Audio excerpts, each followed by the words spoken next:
There's people coming through the door. It's the back person with it.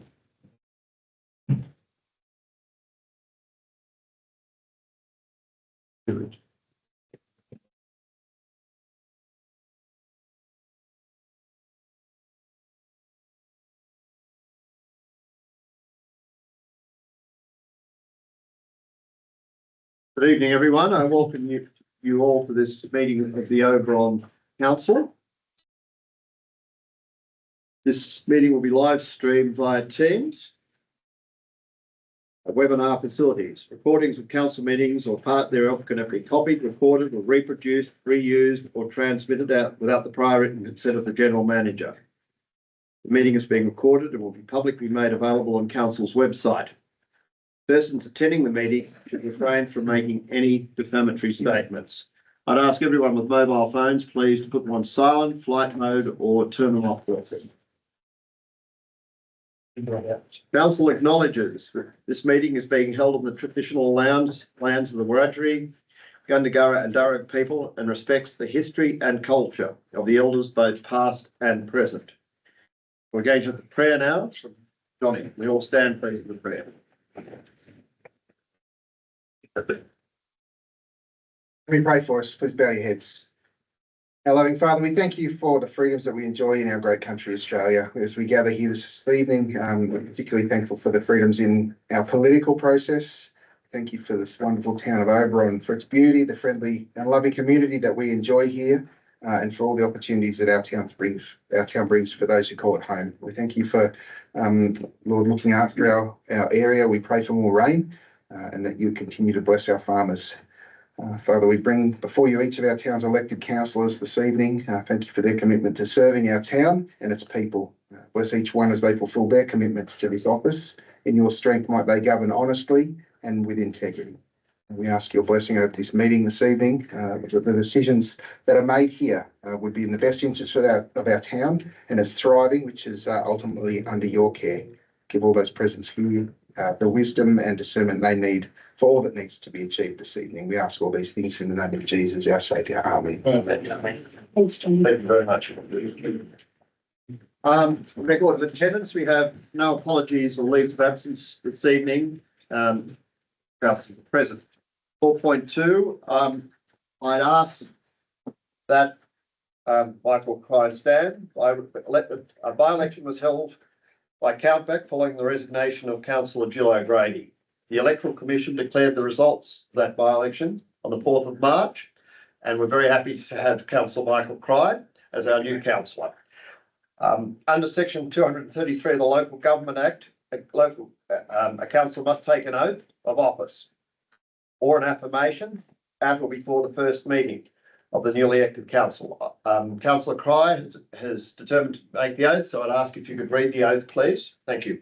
I, Councillor Michael Cry, swear that I'll undertake the duties of the office of councillor in the best interest of the people of the Oberon local government area and the Oberon Council, and that I will faithfully and impartially carry out the functions, powers, authorities and discretions vested in me under the Local Government Act 1993 or any other act to the best of my ability and judgment. Thank you very much, Councillor Cry. Could you sign that oath? Thank you. Signed. Thank you very much. The recommendation is that council note that Councillor Michael Cry took the oath of office at the commencement of the meeting, 1, and that 2, that Councillor Cry signed the oath of affirmation document confirming his pledge. Could I have a mover for that recommendation? Thank you, Councillor Trember. Second to Councillor Hayden. Any comments? All in favour? Carried unanimously. Thank you. So I welcome Councillor Cry to the council, and I'm sure he'll make a huge contribution to this council. Thank you.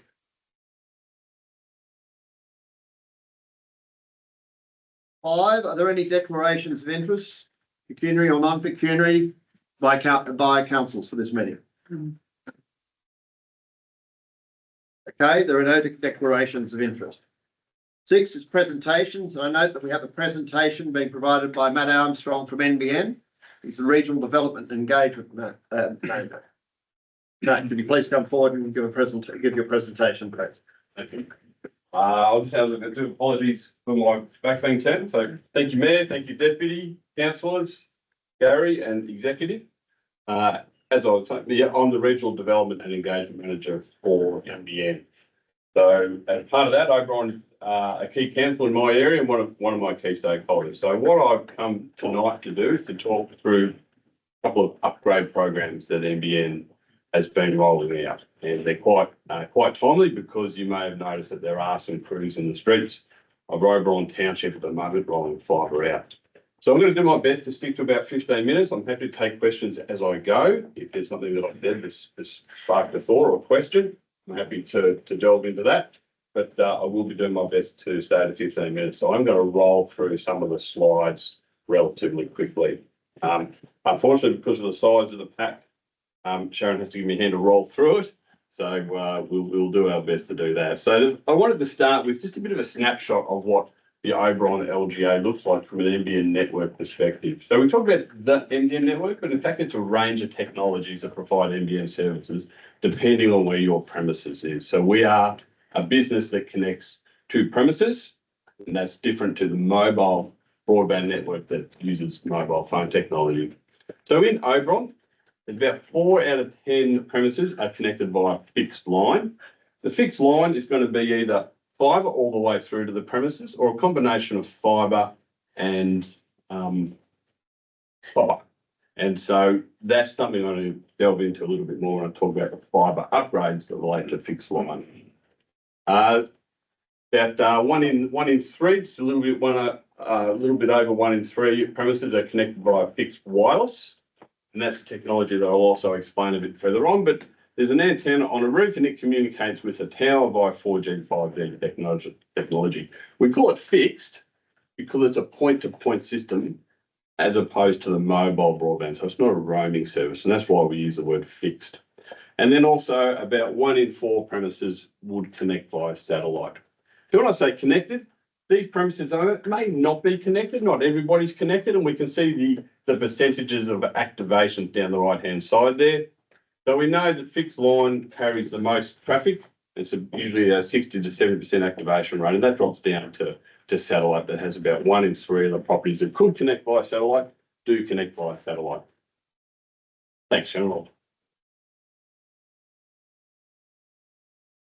I'm going to talk just to start with the fixed wireless upgrade program.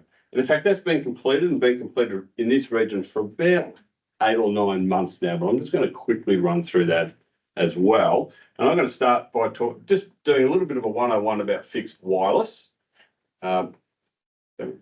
which is fixed wireless technology. It uses towers. In Oberon, we have a couple of towers, Oberon East. There's another tower at O'Connell, which actually sits in the Bathurst LGA, but predominantly provides a service into Oberon. So these towers, they're 4G, 5G technology. They communicate to a receiver, as we can see there in that bottom right-hand corner, with an antenna on the roof. And then that comes down to a network connection box inside the home, which connects to your Wi-Fi router, and that's how we provide the service via fixed wireless. Thanks, Jim. So we've upgraded these towers. New South Wales was right at the start of the program, and this region in particular was the start of that. So we've gone through the upgrade program, and really it's delivered 3 key things. It's delivered much faster speed. So before the upgrade program, I would have been talking about maximum speeds of about 50 megabits per second down. Now that's up to 400. So it's significantly faster, and we've done that via technology, but also increasing the capacity of the network. We've also, with that upgrade, been able to extend the range of signal. So each tower is able to emit a signal about 14 kilometres. That's now 29 kilometres. If you think about the radius of a circle, if you double the radius, you're quadrupling the area. When I present out at parks and forbes and areas like that, it's a much, much bigger area. The terrain through Oberon is challenging because it is a line of sight technology. So the terrain means that we haven't got the full benefit of that increased area, but we certainly have picked up, as it says there, 220 premises that would have been connected by satellite can now go to fixed wireless. And the bottom point there is we've improved the busy period speed. So when the network was designed and built back in 2014 to 2016, it was designed to have a minimum speed of 6 megabits per second download. Now, I don't know about you, but I couldn't do much on 6 megabits per second. So we recognise that, and we've now set a target of 50. So we've significantly increased that as well. So they're the three main benefits. But just to highlight the speed boost, so Fixed Wireless Plus, that used to be the top tier. It was what we'd call a 50-10 service. So 50 down, 10 up. That's been just increased. It's been doubled. So no one had to change a plan or do anything like that. We just increased the speeds, and we've introduced those two new speed tiers. The two new speed tiers, high speed tiers, rely quite heavily on 5G technology. So that's why we don't get to that 100% of all premises on those high speed tiers. And roughly we talk about 90% being able to get home fast and 80% being able to get super fast. The retailer, because at the end of the day, a customer purchases their plan for a retailer will not sell a plan that can't deliver those speeds. So every premises has that, has it demarcated what that top plan can be. And so there's no concern there about a premises being sold something they, or a customer being sold something they can't achieve. Thank you. Just very quickly, that's the green splodges. That's the footprint. You can see it's quite, it's predominantly up in the northern areas of the LGA, around areas bordering Bathurst, and also through the main population areas of Oberon LGA, so through the townships here. Now, this is really what I wanted to get through to, the fibre upgrade program. So the fibre upgrade program, when NBN was first envisaged back in 2010, I think, the main technology that was going to be delivered was fibre all the way through to the home, so fibre to the premises. There was a change in policy, and we used a mix of technologies like fibre to the node. And at the time, that made good sense because you could connect one node with fibre optics and you were connecting 600 houses at a go, as opposed to having to go to every single house. So it meant the network could be delivered a whole lot quicker, but we recognise that copper is not the best type of technology to be carrying data. It has a resistance and it is susceptible to weather as well. So we're slowly going through and upgrading with fibre. Thanks, Sharon. So what does that look like? So that means that with the fibre rollout, we're going to bring the build program, we're bringing fibre through the streets. And then there's not an automatic or a mandatory upgrade into the home or the business. The fibre optic will sit there in the pit, or in this area, it's the pit. If you're in Lithgow, I'll talk about poles. And it waits for a customer to order an upgrade. So it's not an automatic process. And that's because we have to install that equipment that's on the bottom right-hand corner. And fibre to the node is sufficient for slower speed plans. So for some people, they don't need to upgrade. Because if you're going to be eligible for an upgrade, you do have to move to what we call a home fast plan, which has a minimum 100 megabit per second speed. And not everybody needs that, and you do have to pay a little bit more for that. So we don't want to force that cost on the people who don't need it, or the inconvenience of having to have that equipment installed. At the moment, if you move to fibre, the top plan is 1,000 megabits per second, so one gig download. In September, that's actually going to become 2 gig, so it's 2,000 megabits. If you're on fibre to the node, the maximum speed you're going to get is somewhere between 50 and 100. So it's a 10-fold, 20-fold possibility in terms of speed increase. So it is substantial. At the moment, as I mentioned, the home fast is a 100 down, 20 up plan. That's automatically going to become 550 in September. And NBN is increasing the speed brackets that it offers because we know that there is an exponentially growing need for data speed. So we're just doing that. So that doesn't come at a cost. Doesn't mean you have to change a plan. It is, it's just happening automatically. And September is quite a key date because that's also the build work is going to be finished in Oberon Township, and people are going to be able to start to order a service. Thanks, Sean. Now, I do need to go into just a little bit of detail because, like a lot of things with NBN, there is complexity to the detail. So what I've got there is I've got a snapshot of the Oberon Township. And I'm going to explain it. The red dots are fixed wireless. So there are some areas of the Oberon Township and some areas further out of town that are on fixed wireless technology. The yellow dots are fibre to the premises. And in town at the moment, that's predominantly some of the newer developments. When we do new developments, that's a developer initiated process. We do build it out using fibre optic. The pink dots are fibre to the node. So you can see there, that's the predominant technology through here. And I've overlaid the build program. The current build program that's going to be completed by September are those areas covered in green. So you can see that it doesn't cover all the fibre to the node areas, but those additional areas that aren't in this program are going to be built to fibre. I just don't have a date for those areas yet, but I will be informing the council as soon as I do have those dates. Those new areas, that's an announcement that was just released in January. So that's another investment by NBN and the federal government to ensure that all fibre to the node, so basically all premises that have a copper connection, are going to have an opportunity to obsolete that copper. Thank you. So just some of the key dates. The site survey work has been done, so that's been completed. The DP, our delivery partner, mobilised on the 20th of January, and that's a date I took off a spreadsheet, so it might have been a little bit after that. And fibre upgrades are what we say ready for order by August, September 2025. So that's when a customer can ring a retailer and place an order. Now, the process to upgrade is triggered by the customer. They ring the retailer, they talk about the appropriate plan to be on, they make sure that it is available to their premises. And then when they place that order, that creates a ticket of work for an NBN technician to come and install that equipment. Thanks, Anthony. Just a little bit about the construction phase. So it's very delivery partner led. So it's an end-to-end ownership process, as we call it. So they will be engaging with council, they will be issuing land access notices, and those land access notices are really quite important because they detail where the work is going to occur and how it's going to occur. So I can certainly work with council and the delivery partner if the communication isn't quite where it needs to be, or if there's any questions not being answered or any concerns. So they will handle complaints, they'll handle land access notices, they'll handle communication as well. If they're going to be doing work in front of someone's home, they should be doing a letterbox drop to let that person know. So there should be a good level of communication. The delivery partner is Ventia. I'm currently working with them through Orange, Blaney, Cowra, I believe. They're a good outfit, and so I can certainly help with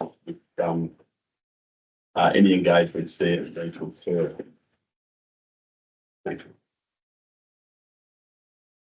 So I won't labour on this one too much, but this is just to show the plans. Really importantly, fibre to the premises, it unlocks a whole range of business fibre products as well, because businesses do usually require much higher speeds than residential. The residential plans have a relatively low upload speed because we know that most homes consume a lot of data, they don't upload a lot of data.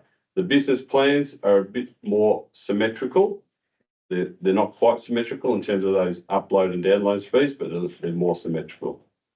So the other things that, thanks, I'll just highlight the other things that the fibre network, once it's in place, will allow is what we call smart places. And I've been holding onto this little device here because what this is NBN was always a connection to the premises. We now are able to connect to this device. And what this device is, it's basically the network terminal device. It can sit in a light pole, it can sit in a pit, it can sit in a barbecue or a weather station or anything, and it can connect a whole range of IoT devices, what we call smart devices, into the fibre network. So what it's enabling, in a greenfield development, a lot of them are being built with these networks through the streets for signage and for water management and sewage management and a whole range of different things. But we're able to, what we call as a brownfield, where it's already in the streetscape is already in existence. These things can now be built through those environments too, because the fibre network has been built out. Thanks, Shane. So community and business engagement. So that's where I particularly come in, myself and another colleague. We understand that it's a little bit complex to understand what that upgrade process looks like, where is it available, when it is available. So we tend to follow the work fronts, the key dates. So when a DP mobilises, when the areas become ready for order, and we do a lot of community and business engagement activities. Thank you. So just as an example, we're going to be at the picnic in the park. We've previously been at the Community Services Expo and in a forum that the OBTA delivered. But we really do like to get out there, and we particularly like to get out there and be part of forums or shows. So we're always keen to partner with community organisations and council in that regard. And that, I think, is the end of my presentation, and I'm very aware that I've sped through that quite fast. So I had a lot of content, and I didn't want to hold you up today. But some of the key messages, some of the key things I'd just like you to retain from what I've been saying today, is that fibre to the premises is coming. It's going to be ready in August, September. It's a customer-led process to upgrade, and then when that upgrade occurs, we come and install some equipment in the home. There are some areas that won't be covered under this program, but it's going to be covered under the next phase, and I'll be coming back with some dates when I have those dates. If you're a little bit out of town and you're on fixed wireless, then the improved service is already available, and we've been doing a bit of work with communities, some of those areas, to notify them. Further afield, if you are on a Sky Muster satellite product, about 18 months ago, we launched Sky Muster Plus Premium, which has faster speeds and uncapped data. So there's something also for those people on satellite as well. So overall, we understand that there's a need for greater connectivity and greater speed. So we are looking at every technology, and we do have upgrade pathways for each of them. Thank you very much, Matt. Thank you. Questions? Question? Yeah, just looking at the little device you have there for the smart connections. Yeah. In villages like Black Springs that only have NBN wireless connectivity to one premises, which I think is 66 or 69. That's the only premises in Black Springs that can get NBN at all. Are you looking at expanding the services further afield to Black Springs due to having no cellular service? Of course, no smart anything will work. Yeah. I have been looking at Black Springs, so what I can say is the Sky Muster service will provide a service to all premises. So that's the satellite service. Yeah, I'm already with that, but most of us out there are. It was just trying to see whether NBN will be having a look at fixed wireless or anything out like that in the future. I think the question is, are you going to put a tower up there? That's right. Yeah, that's Put it blatant. Yeah. We don't have a plan to do that at the moment. We do have a process, what we call a co-investment process, where we put applications into federal and state government for funding to do that. I actually have looked at Black Springs, and we've got a preliminary proposal just to do the numbers. And the numbers don't look too bad, so it's sitting there waiting for the right grant. So if before you go, maybe the VSCA secretary might get some details off you, and maybe perhaps you could come and do a presentation to the community association on that. Yeah. I've got Matt's details I can give to Michelle. Yep. Thank you. And the other thing we do, I also talk a lot about how a service is performing. So I can talk about the upgrade program, but I also can have a look at the individual service and offer some advice and see if I can see something in the background that's impacting the performance. So I certainly do a lot of that as well. Thanks very much, Matt. Thank you very much. Quick one, Tony, yes. Couple of quick things. So with the towers, you've got the increase in modulation, the frequency band and modulation. Does that also have an increase in power as well? And if you do, is there an increase in the exclusion zone around the towers themselves? The towers themselves have an exclusion zone. The exclusion zone from a health and safety perspective is if you are a worker and you are up on the rigging in front of the tower, that's the zones where you would have to consider exclusion. Right? Around the base of the tower, everything, no. Stays the same. It stays the same, yeah. Okay. And one last question. I know 20 years ago, the life expectancy of fibre optics was like 25 years. Has that increased since then? I don't have a figure for you, but yes, it's a far more resilient technology than copper. Yeah. Anything else? Thank you very much for coming into a presentation. That's greatly appreciated, and it's good to see that, there'll be availability of fibre down the main street in certain areas by September. Yes, no, quite exciting.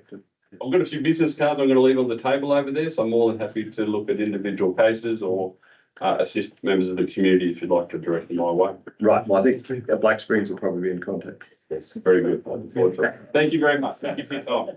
Thank you. We move to item 7, questions from the public. Public gallery is open to members of the public and the community is given the opportunity to ask questions. Members of the public wishing to address council permitted to do so, providing the following guidelines are adhered to. The person asking the question at the council meeting clearly states their name and in what capacity they are acting. 2, if the person asking the question is acting as another person, organisation's agent, they must advise council that they have their prior consent authority. The timing for questions from the public is limited to 3 minutes. All questions and comments must be directed through me as the mayor. And if the question cannot be answered, will be taken on notice and a written reply provided. Do I have any questions from the public, please? Michelle, thank you.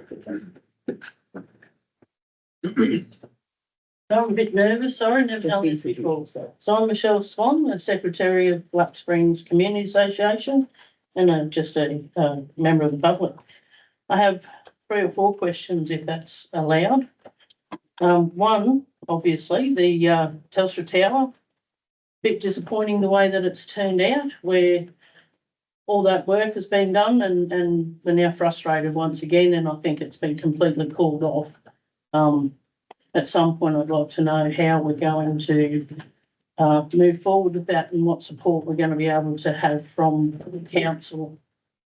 We've got a petition that I need to figure out where I've got to send that to and maybe extend on now as we've definitely got it frustrating.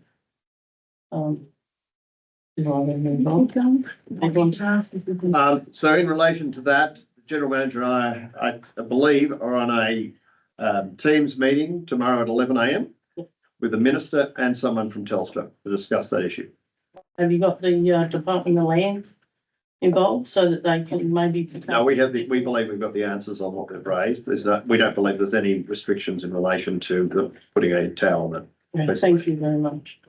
The second one is to do with, I think it's 13.6, the funding for the community from 24-25.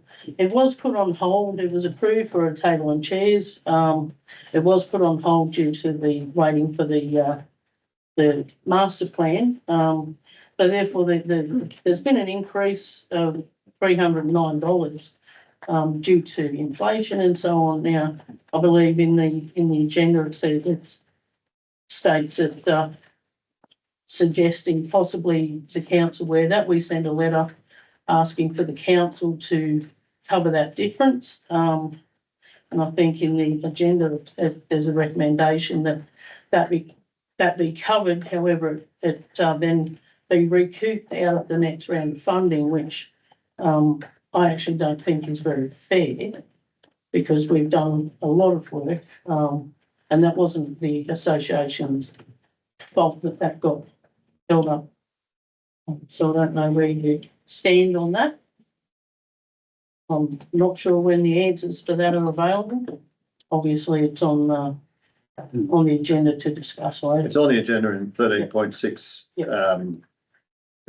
It'll come up for discussion. So yeah. So part of that would be we've had a rate increase with the town improvement levy got dispersed throughout the entire LGA.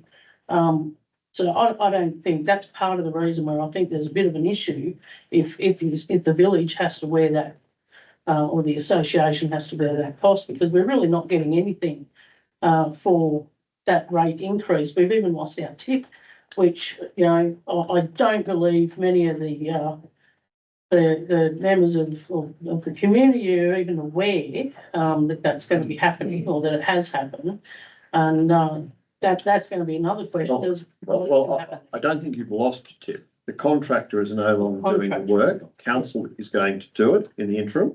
Oh, okay. So you haven't lost the tip, and we're transitioning to that. So I think that's the situation. So we are looking at dealing with that. But the contractor decided of his own volition to not continue. That's the end point, but we put arrangements in place. So we won't lose that. No. Wonderful. there is an overall waste paper in the papers tonight, which actually talks about that. That's another item. In relation to what you said, I think you're talking about paying, I think it's $143 extra on a rate notice. That has been put into roads this year, generally across the LGA. The other thing obviously is the master plan, Yes. that's been done between council and the association. I would like to, hope that that would be adopted, and put up for public display, because that is for the future generations. It may not happen straight away. It's going to take obviously over years, working a little bit by little bit. And I think that, I would hope to think that you'd all see that that would be, a very appropriate document to adopt. For council's record, that's item 13.5. Yes. And then there's also, item 10.3. The RFS driveway to be sealed. Now, that's been going on from when that bore was originally put in. The council had said that they would seal the area in front of the RFS station from the bore to there. I have asked numerous times. Eddie has asked numerous times, I believe.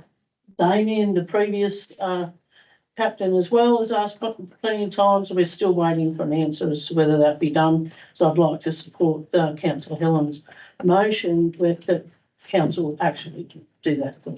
So that's item 10.3. I believe so.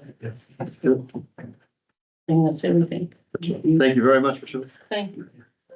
Any other questions? Yes, Mike. Another question, is that what the statement? Yes, thank Yeah. Do you want to sit? I'll allow you to sit. Okay. If you'd like to.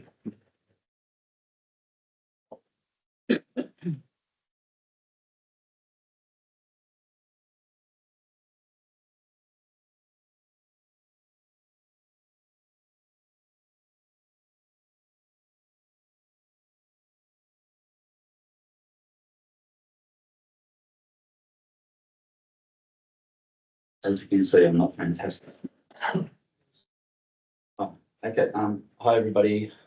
Good evening, councillors and council and mayor. My name is Corey Mark and I'd like to speak about my DA.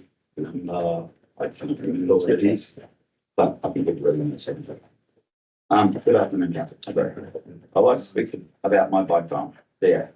I'd like to start with this project, which will bring around $500,000 into Oberon every year, into the village of Oberon itself, not to my property. Petrol, food, meat, IGA, cafes, the pizza shop, kebabs, every business is going to get benefit from my business. That's in town. And my property will provide an avenue for men's mental health, a family holiday location, a place for friends to go riding together in a safe environment. It will give young local people a new sport option in Oberon, a location for people to ride in a legal environment. You never know, Oberon could produce a champion. You just don't know what's going to happen. I went into this project very carefully. In 2018, I first went and spoke to all three of my neighbours. We are very remote, and I asked them what they thought of a motorbike park. They were all in favour 100%, no problems at all. I then had a pre-DA meeting with council. I was told that if I meet council requirements, council would be in favour. I was given a list of requirements that would be required. I employed engineers to do the reports needed. All engineer reports were done and I passed with flying colours. I hired a town planner to navigate the project. The DA was submitted to council 2 years ago. Since then, I've fallen out with my neighbour over unsafe practices. Now they are trying to stop my DA. Mr. and Mrs. McKinnon claim that motorbikes scare their animals, although they ride motorbikes around their farm and around their animals, and it doesn't seem to do anything when they do come to the farm because they don't live there. Councillors came to my property to investigate for themselves. We did a motorcycle demonstration. Councillors found that complaints regarding noise wasn't untrue. Every engineer's report submitted to council has been criticised and challenged by lay people with no expertise in the required fields. We have now been asked by a councillor for an engineer's report on safe stopping distances into the Crown Road. Before this, the council was trying very hard to stop us from using the Crown Road.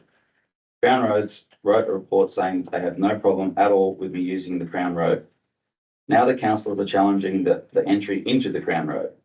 We have supplied the engineer's report, passing easily. Today I received an email saying that the council would like to know how the report was done.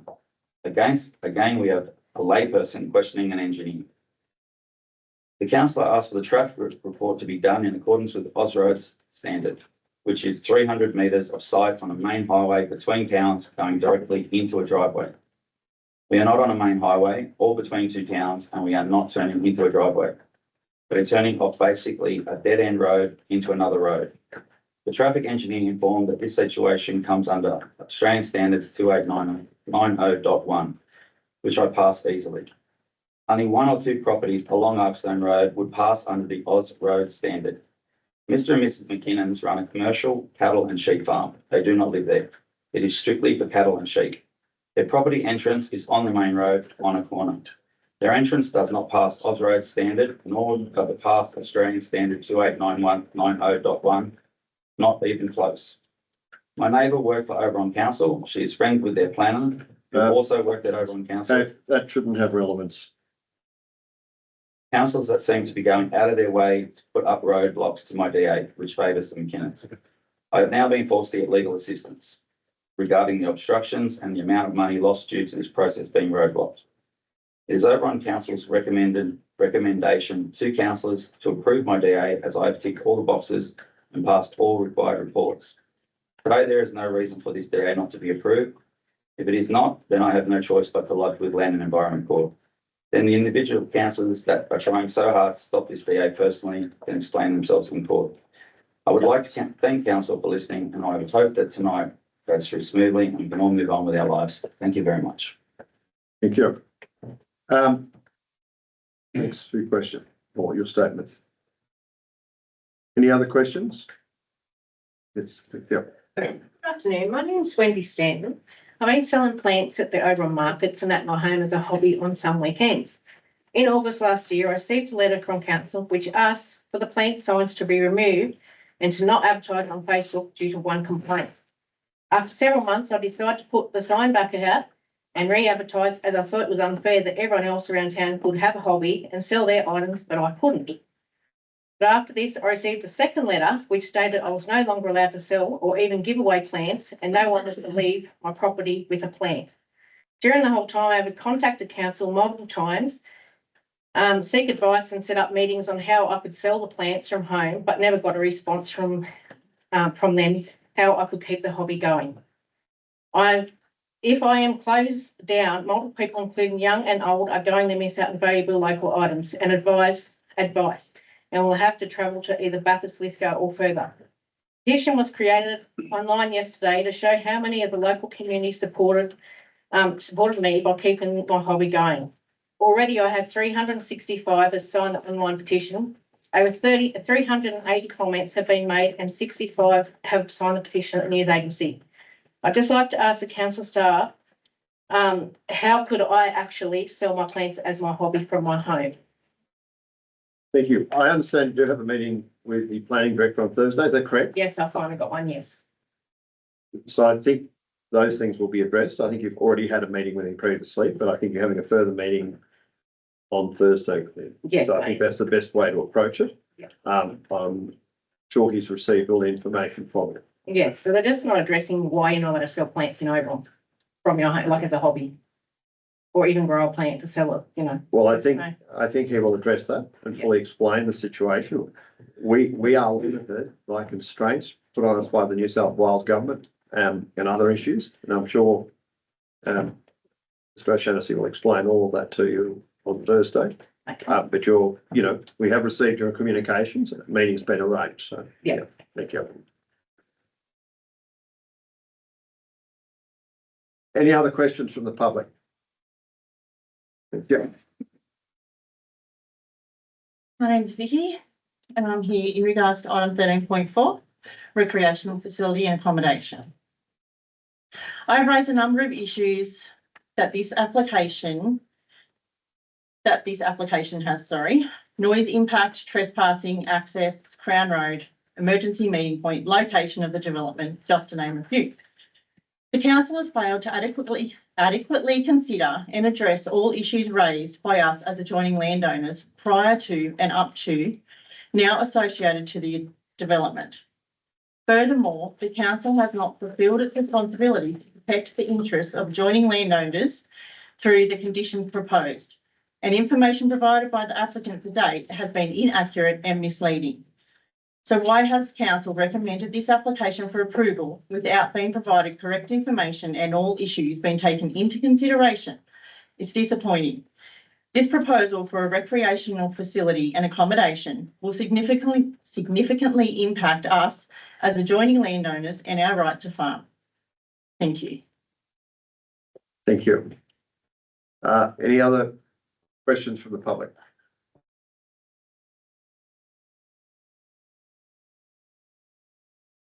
If not, I move to item 8, confirmation of minutes. The recommendation, the minutes of the ordinary meeting held on 18th of February 2025 be confirmed. Have a motion, please.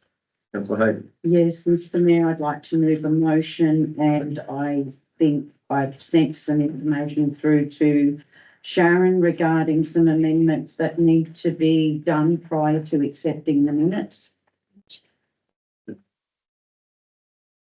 Yes, I think they're minor, from my reading. Yes, they are, but they still need to be.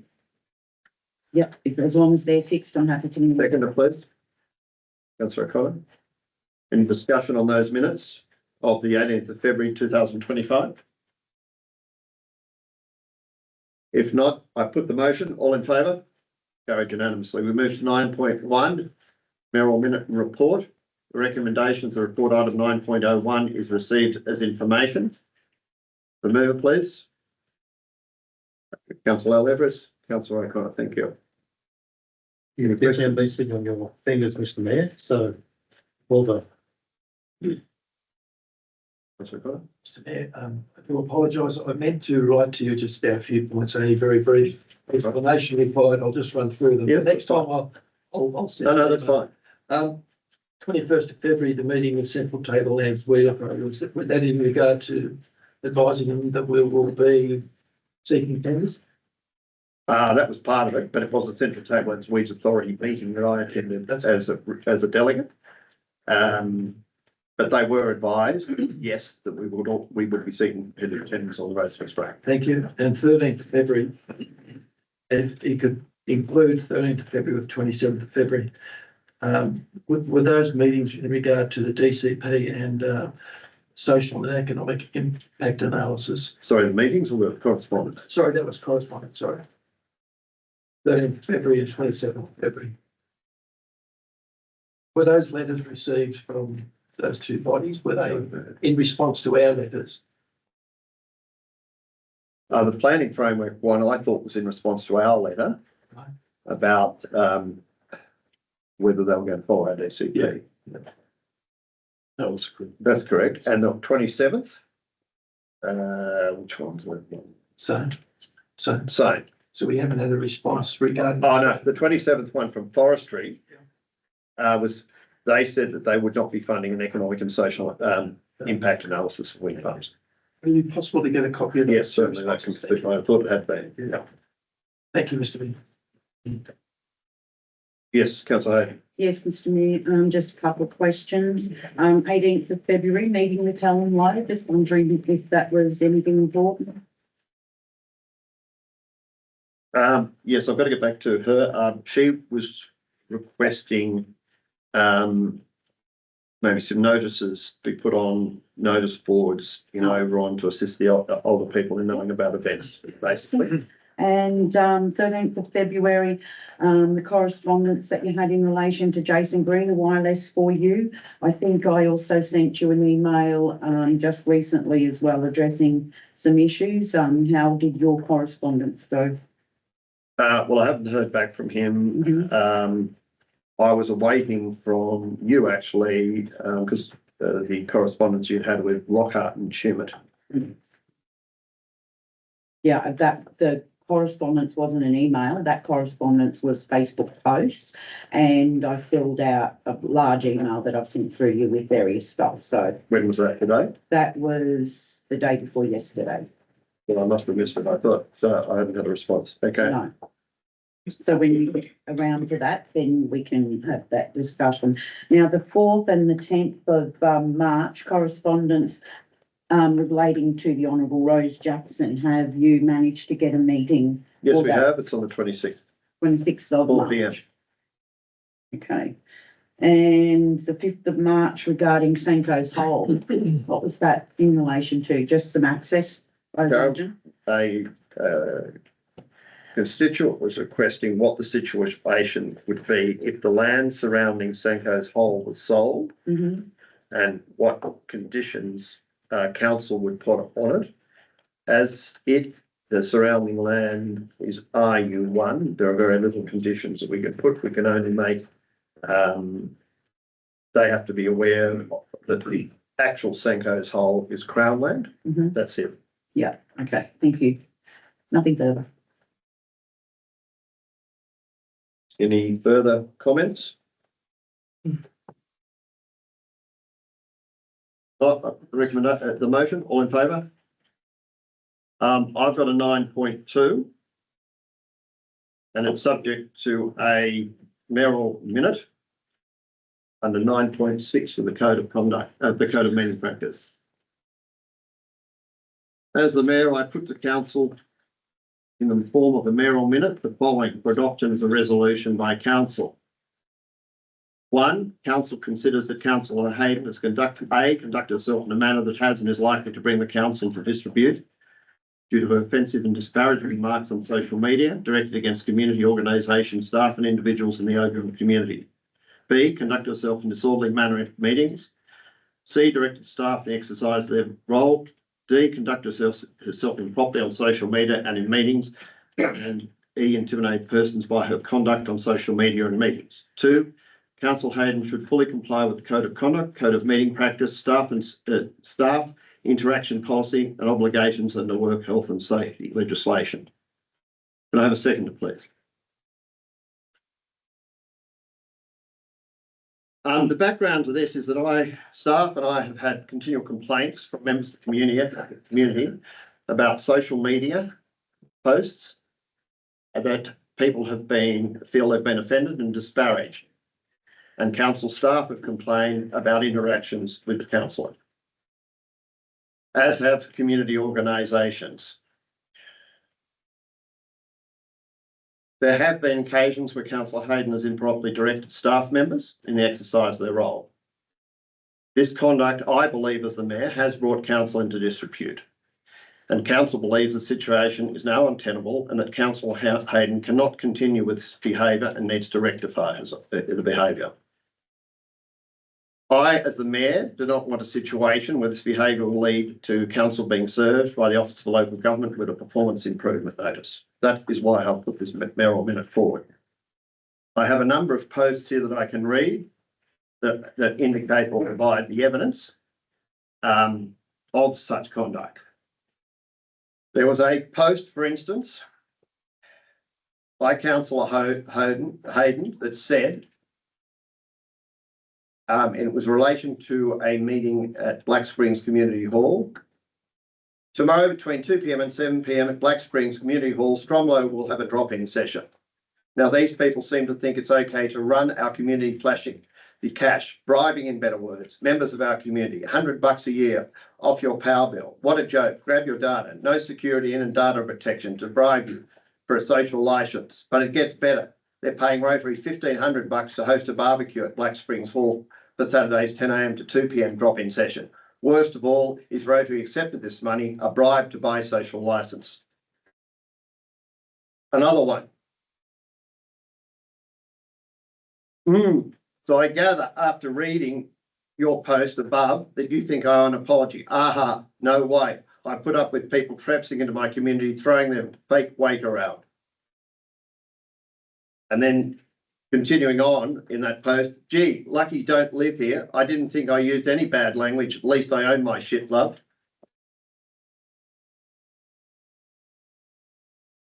And in relation to a person who presented our International Women's Day conference, your speech was fine, but you did do a lot of speaking about being privileged, which in a community like ours looks very self-absorbed.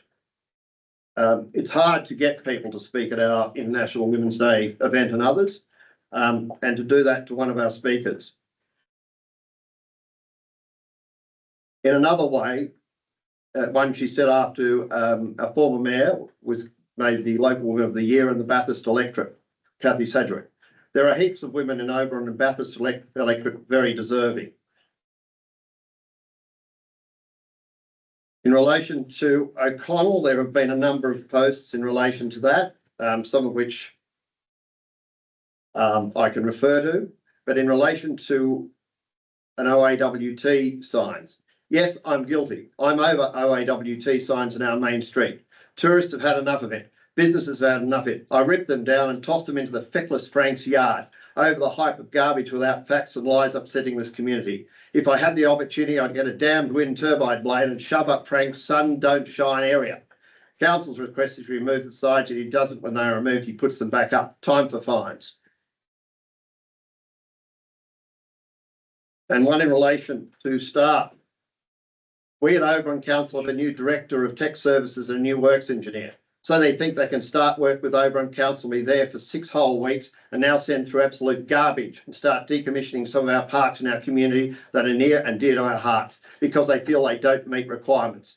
Oh, I'm so sorry, we're a normal society. You don't rely on the bubble wrapping our kids, yet you want to rob the kids of Dillon, Springfield, North Armstrong, Lecketty, Phillip, Kelly, Bligh, Gwyndear and surrounding streets of their parks. I'm sorry, no. Oh, talk about make me fume. No one gets the right to waltz into our community and start decommissioning our parks, so we'll not be supporting this. And I expect all councils to support me in rejecting this. Another post, which was sent to a council staff member, Oberon Council Hannah Booth, can you please place the December 17th resolution in this post? That was also tagged to that staff member's personal Facebook account. In relation to O'Connell, Councillor Hayden posted, absolute waste of taxpayer funds for children in the Bathurst LGA. They are not in Oberon LGA. Way too much money has been spent already on this recreation ground. Now a footpath that puts walkers at risk. The active transport tragedy lists its high risk. What have impacted traffic and the high risk this road will have for any possible kids walking. I can foresee a 40-kilometre zone during, before and after school. This is one of the most useless projects to date. Want, O'Connell. It will see hardly any use. Primary age kids, make sure the lollipop lady is out. And let's forget all about the conservation area status when it suits. Don't tell how much taxpayer money is going to the 360k for a footpath and then more for crossing. We've nearly hit the 1 million mark for a recreation ground to play a game of cricket. Didn't the school just get 2 buses? What has the education said about kids primary age walking along here? And as I said previously, there was factual issues in that. So that's the basis of this. Basically, I believe these posts on social media are bringing this council into disrepute. What we're asking is for Councillor Hayden to carefully consider any future posts and her conduct and her interactions with staff to ensure that they're not causing major offence and disparaging members of the public and our staff. Councillor Grove. Councillor Hayden has many attributes that you can contribute to council. But unfortunately, that sort of behaviour that you've just described reflects on us all. And if we don't try and do something about it, then we're condoning that behaviour. And we don't want to do that. Yes, Councillor Hayden. Yes, thank you, Mr. Mayor, for bringing that up. I'm not going to sit back and say I haven't made those posts because I most definitely have, and I own it. And a couple of these posts that you've actually brought up, I think you've overstepped 440F of the Office of Local Government Act, because there were 2 complaints in there that you had mentioned that had been dealt with by a prior council, and for you to actually bring them up, you've just breached part of that legislation under the Act, and those 2 posts are old and were dealt with. So you didn't need to bring them up. I don't know why some previous posts from a year, 2 years ago and longer are being brought up into this council, and I'm quite proud of being me and being outspoken and standing up for my community, because ultimately I work for my community. I have made a prior agreement with yourself last Tuesday when you had your outburst that I would agree to restructure the way I post on social media. However, on one of the posts that you have mentioned is regarding a person's private page that is not open to the public, hence isn't covered under the social media policy, because a private comment on a private friend's page that can only be seen by their friends would be a little bit different to deal with. But also mentioning complaints that you actually also have about councillors in an open public environment also leaves you open to breaching legislation 440F of the Office of Local Government Act, because there are procedures and policy in the way that you should be dealing with complaints with any said councillors. In saying that, I'm happy to accept that you are trying to censor, and as such, I will be more mindful and careful as to how I write on my social media. But I would still expect that any councillor and any government official of any kind has a right to some kind of political right to freedom of speech. That's all I have to say. Thank you. Yes, Councillor O'Connor. Mr Mayor, if I might make a comment. I was privileged the other day to go to the citizenship ceremony, at which I was also privileged to have a chat to Andrew G. And as I am a new councillor, I probably haven't mixed with people like that and have no understanding, but in the discussions with Andrew G, he was talking about good councils, not so good councils, and the benefits that good councils receive from state government. We receive, I think, 40 or 50% of our funding from grant funding from state governments. He was just saying, here's a number of councils who get a lot of funding. It was the state government see them as well functioning, good councils operating well, so they feel as though they can make those grant fundings available. We need to work together. Michael's come on board. We need to reset and work together, because after talking to Andrew, I thought, we're in a lot of trouble. How the hell will the state government look to provide us with grant funding? We've got a sewage treatment plant that we need money for. If we're not getting along, we won't get that money. You've just got to talk to people like Andrew. He's got practical knowledge. So I just want to make that comment, or I was very lucky to have that discussion, but we all have to come on board and get together and work together.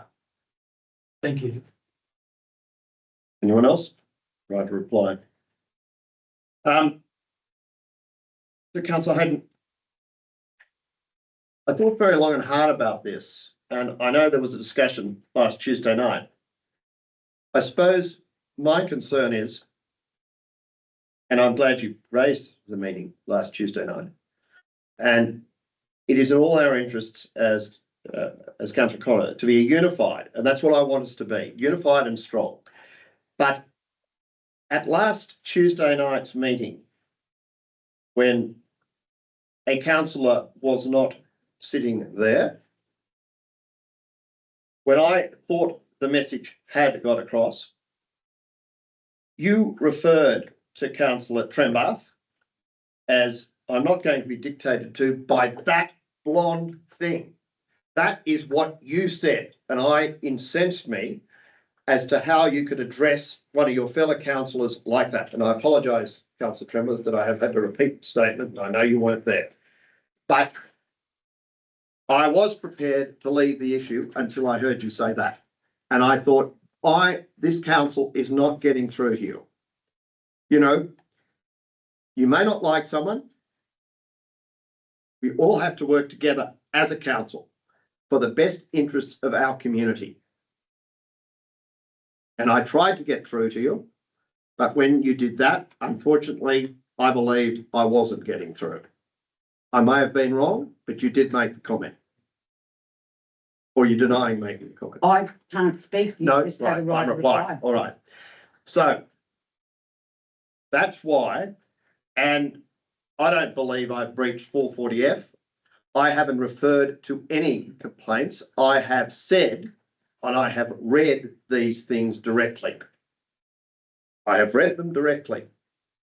And I have only referred to some as examples. So then, without that, I will put the resolution or the resolution as read. Does anyone want to put up so they can see it? Yes, please. Yes.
It should be, two, it should be staff and council interaction policy. And council interaction policy. Council will run stuff and stuff.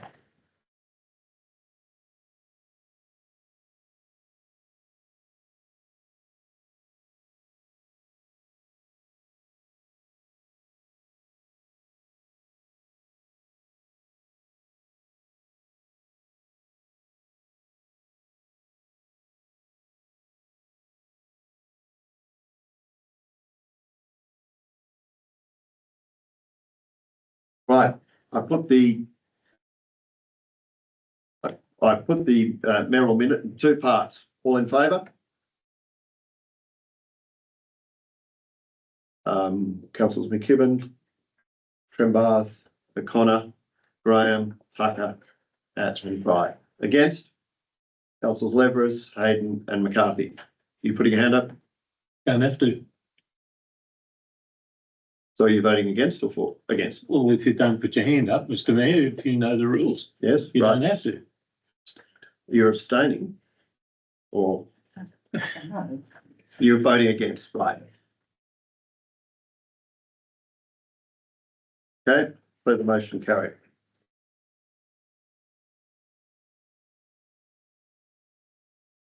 Go to item 10.1.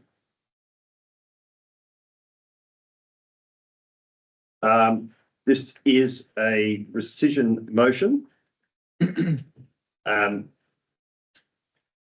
As written there, that we, the undersigned councils, move the following resolution of the ordinary council meeting held on 18th of February 2025. That council one, note the resignation of Mr. Ron Gillard and formally acknowledge his contribution to the Oberon Audit Risk and Improvement Committee. Two, approve commence with the open expression of interest process to recruit a new independent member to the committee be rescinded. I move that motion and I note it's been signed by myself, the Deputy Mayor and Councillor Ian Tucker. So I think it's been, yes, you've got seconds.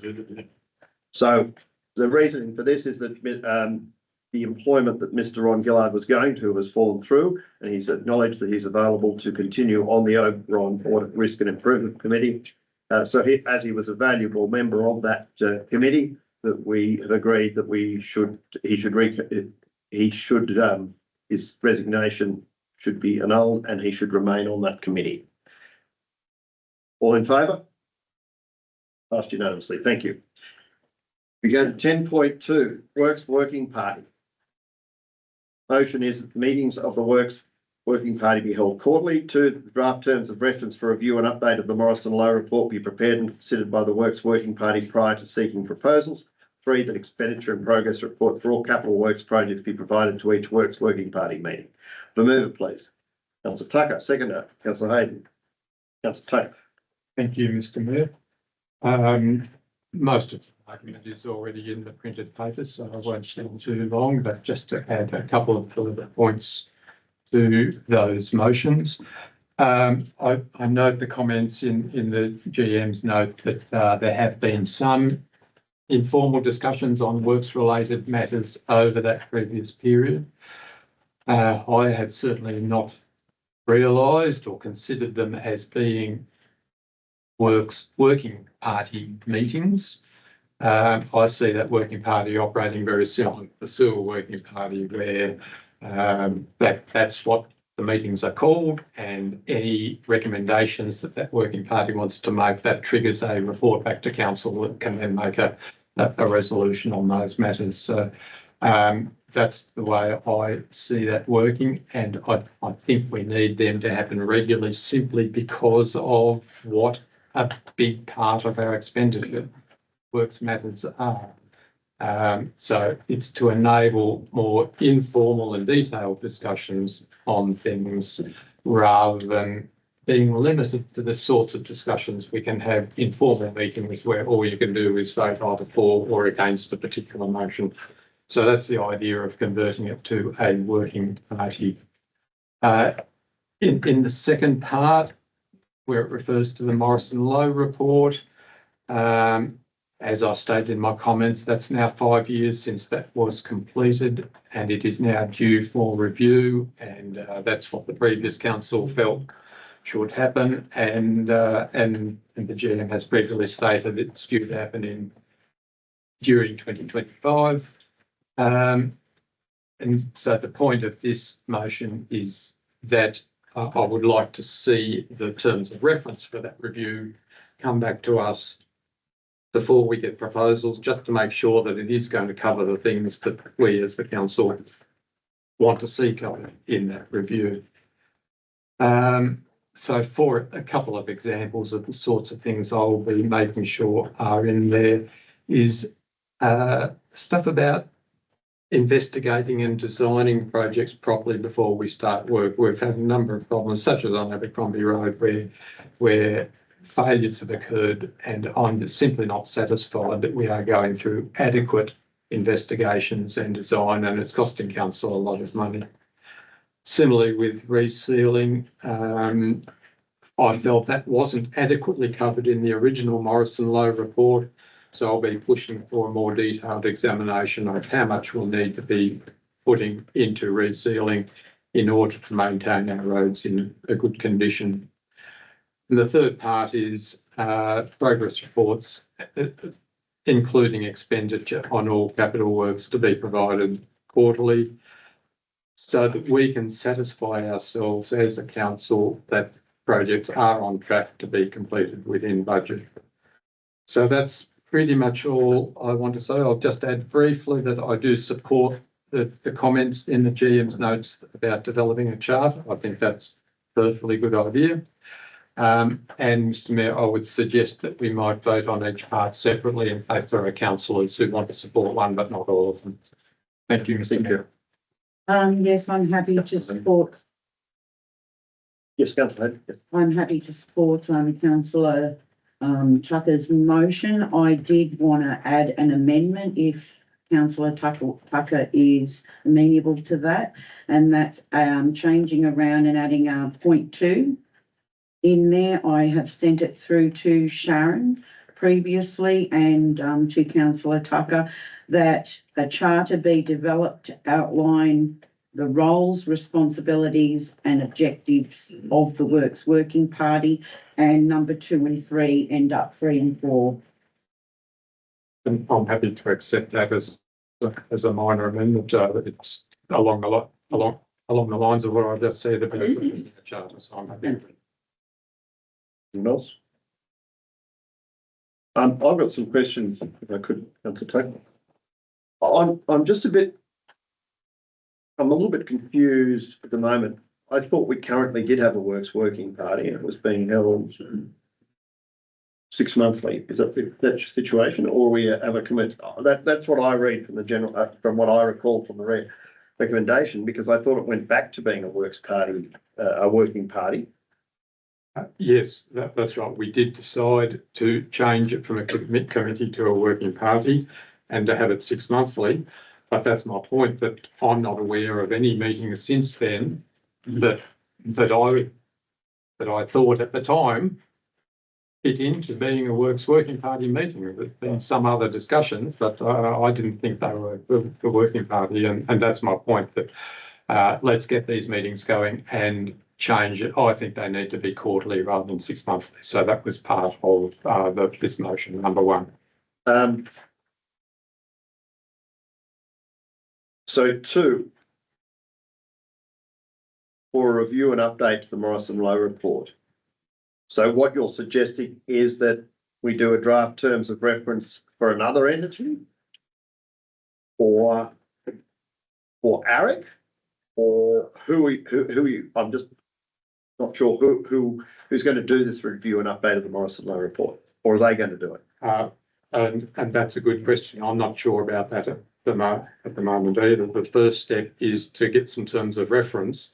I don't know if it's possible for someone else other than Morrison Low to do it, because they would need access to Morrison Low, and that might be problematic. But on the other hand, we can't limit ourselves to just to them if there are other people more capable or provide better proposals. So I would think that's something that the working party will need to discuss. So, and I know the working party will have to consider it, but you obviously have in mind some particular issues in the Morrison Low report that those draft terms of reference could look at. I know you're dependent on them. We're going to draft those, but can you give us some idea of what you're looking at? Well, I mentioned a couple as I was speaking to the motion. So I was very reseals, yes, investigation and design. I went through early in the previous term. I went through it in fairly close detail and had quite a long list of at least questions, things that I wasn't clear about, or things that I felt could have been done better. I haven't got that with me at the moment. But they are the sorts of things that I want to make sure are covered in the terms of reference for any new review. As you know, I tried several times during the previous term to get this happening. I put it up 18 months ago. The council's feeling at that time was that a bit early, put it up for 12 months, and that coincided with the election. So I've waited 6 months to now put it up again. We're early in our current term.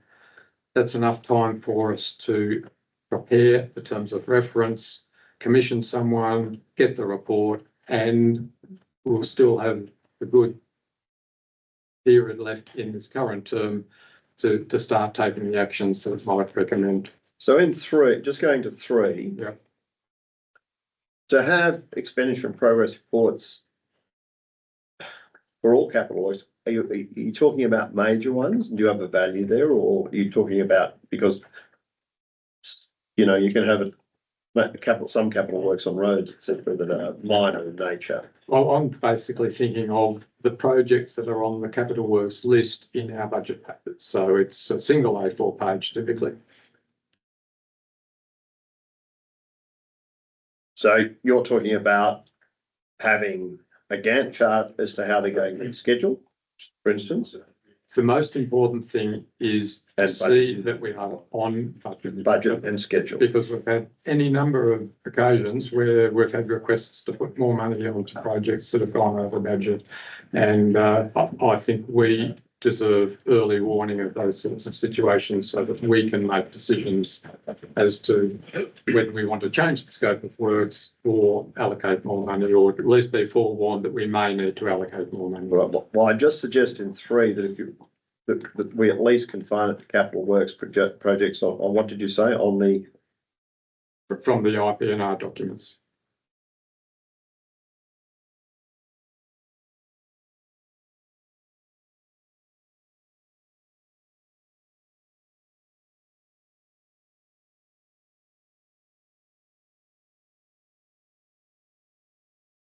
Are there other questions?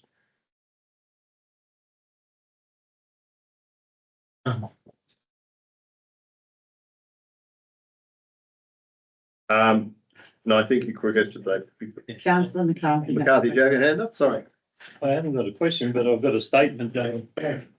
You're a part of the Morrison Low instigation as well as what I was. Yes. And I find that if we implement anything that stops the waste that was on the Abercrombie Road, it's a good system.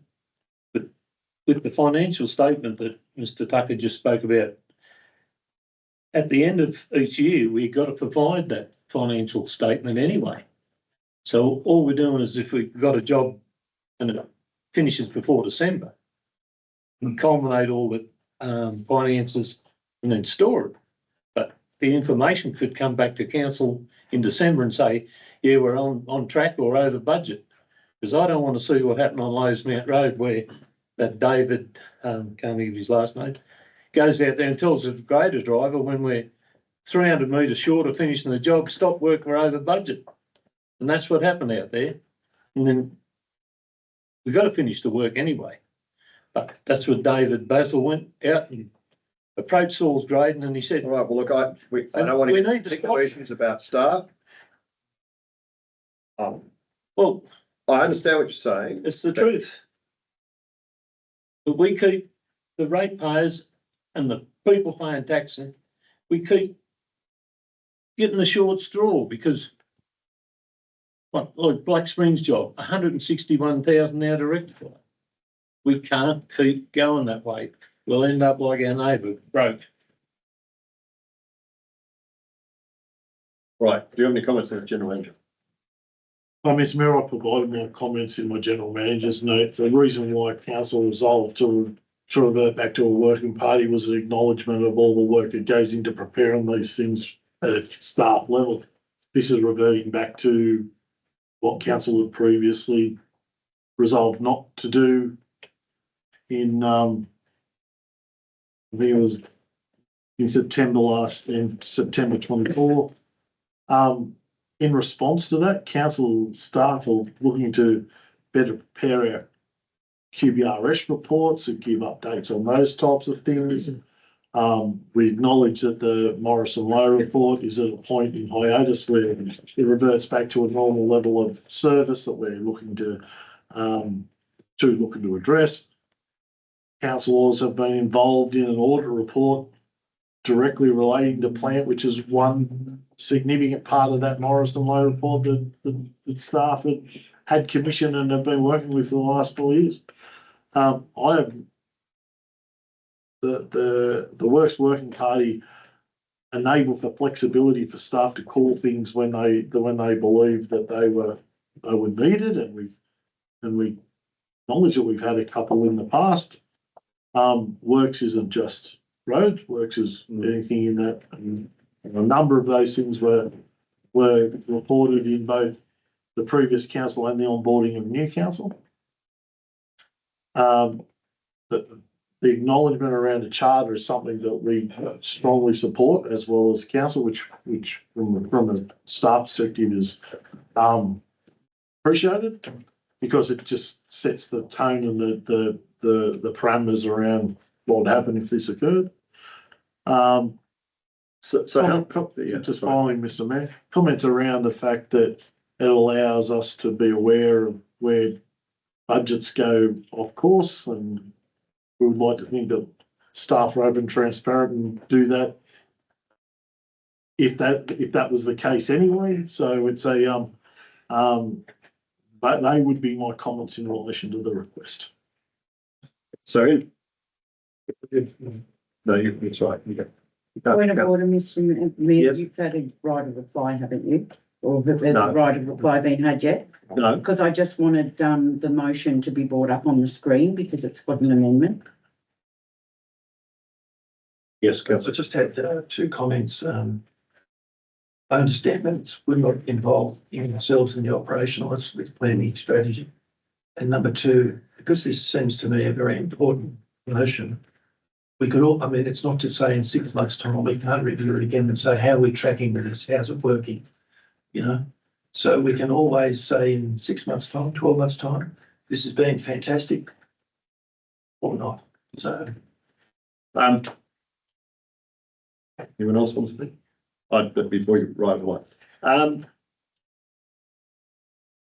I can see the benefits of some of this. I suppose I want to ask the general manager. I know the previous council term, we did get a Gantt chart and we did have a tracking of expenditure of our major projects. How much work did that involve? Through the chair, there's significant amounts of work in putting these things together, as you're very aware. The Gantt chart that we provided was an engineering document that the technical services director used, and I'd suspect that could be redeveloped. You'll also note that in that Gantt chart there was a lot of uncertainties.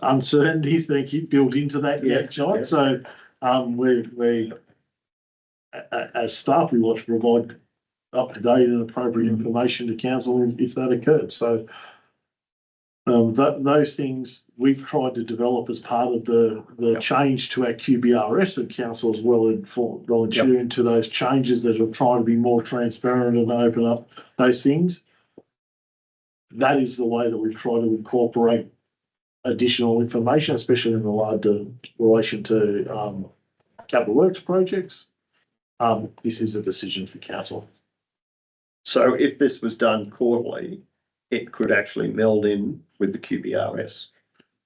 So there would be a simplification of reporting. Through the chair, they'd be completely different. Because the works working party is set up completely different than what a QBRS process would be. Absolutely, but the information would have to be gathered to the QBRS if they were at about the same time. But yeah. But my comment to that is staff are generally very busy trying to put together a QBRS at that time. So having another meeting is something that council will need to determine. Right. Councillor Tucker, round of reply. Yeah, thank you, Mr. Mayor. And you wanted this put in 3 parts. Well, it'll now be 4 with the amendment. Right. Just through what is the amendment? Sorry, just through the chair. It's not an amendment. It's just an addition to the recommendation because it's been supported by. That's true. That's true.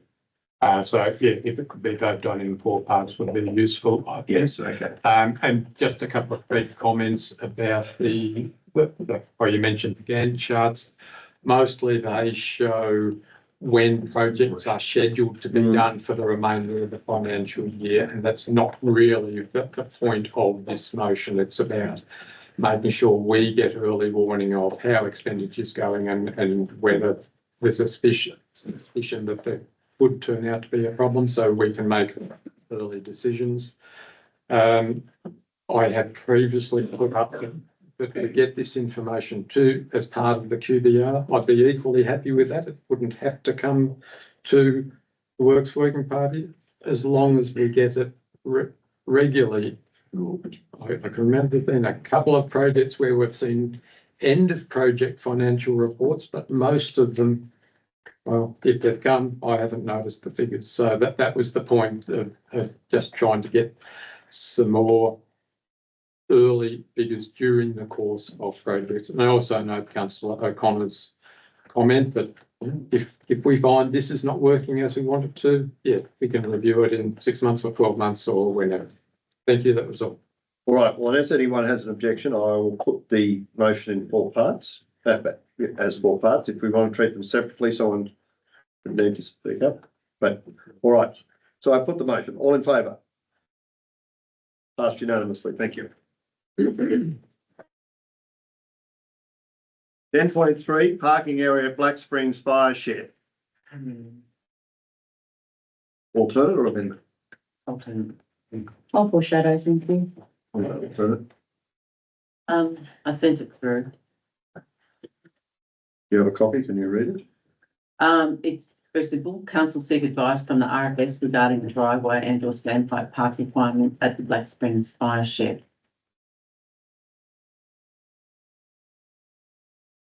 I need a second.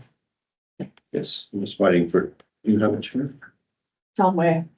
Not that bad. Okay, well, I think it was simple enough. I think someone probably seconded. You have a seconder? Councillor Cry. Thank you. I just want to simplify it. We get the RFS to tell us exactly what they do want. And, we go from there because it's not clear. Do we need concrete? Do we need hot mix? Is there a funding source? And I think just makes it clean and simple. I heard, Michelle say this is clearly being discussed before, but I was unaware of that. But I just think it's simple. RFS give us the indication of what they would like to see, what materials they would like to use, a rough design, and then we go from there. It's just to simplify the request. So are you suggesting that we, for whatever they provide, that we obtain quotes for that? We could have a second point in there, report back to council with the cost and an identified funding source. Okay. The seconder agree with that? Yes. I'd like, Councillor Hayden. I'd like to speak against, the alternate. This motion was put forward. We have the RFS in the room. So RFS representatives are in the room who are in support of this. This has been something that's been ongoing for years. Promises been made by this council to actually have this driveway parking area instated when the bore was put in. So that was many years ago. So they're still waiting for it, hence why I put my original motion forward, and it remains foreshadowed. So I would expect councillors to look at what was originally put forward, which is what the Black Springs Community RFS and Association want, and vote accordingly, because I do not support the amendment.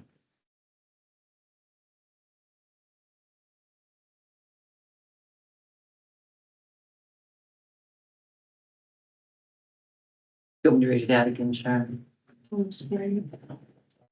But there was a point too, I didn't hear.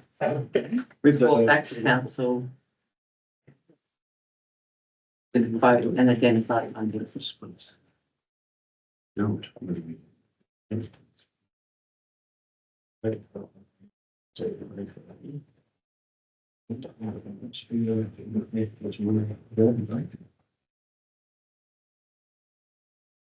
it saying?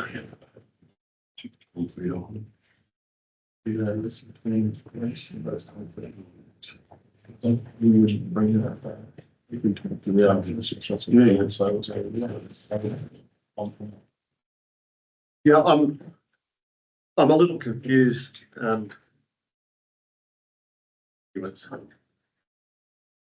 sort of anywhere close to the same between the two, really, because I think there's already some parking area there. There's some driveway. The question is whether it's concrete or hot mixed. We're going to have to get quotes.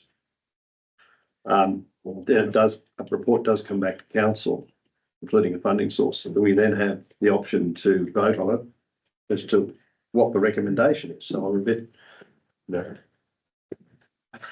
I think Councillor Hayden gets that to where you are in the same, we get to the same spot, but I might be wrong. If you know what I mean? Yes. Maybe if we don't go in your line of thinking, if under point one we have investigate creation of a parking area. Well, there is already a parking area and a driveway. It's just that it's not hot mixed or bitumen. Point of order, Mr Mayor. Yes. Councillor is referring to the original motion and not the amendment. He might need to address the amendment and not the original. I'm addressing the alternate with the proponent of the alternate, actually, Councillor Hayden, to say I'm actually thinking it is very close to what you're foreshadowing as the amendment, which was the motion that was on books.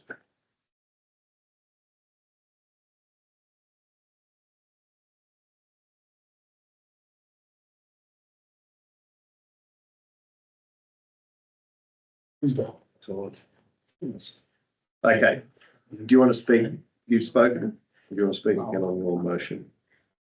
I just think it's clearer. The RFS will have the input, either, and they'll determine the material that they need there. So not trying to choose for them. I think they should have a very good idea whether it's concrete or hot mix, and it's gonna come down to, cost as well, as to what we can afford and the identified funding source. Councillor Tucker, then Councillor McCarthy, yeah. Oh, sorry, who was the second? Mr Mayor, just to move up, Councillor Clark, do you want to? write a reply. I think it goes back to what Councillor Tucker's touched on, doing the job once doing the job right. So RFS input. Further input, Councillor? Thank you, Mr Mayor. Yes, I support the motion as currently on screen. I'm certainly not in any way dismissing what Councillor Hayden has put up. I just think this is a neater and cleaner way to do it, because if you look at the foreshadowed, what it's saying is create a parking area and obtain quotes for the parking area and provide a report back. It just seems to me that we need to go through the steps in the right order, find out what's needed first, and then we get the quotes in the report. And that's, I just think that's a clearer way to express it and a better process. Councillor McCarthy? I think you'll find the RFS standard is a concrete in front of their sheds. And the worst part about it is I think it's got to be 150 mil minimum thick. And as we've just seen them, they do the local fire brigade shed over here for the fire service.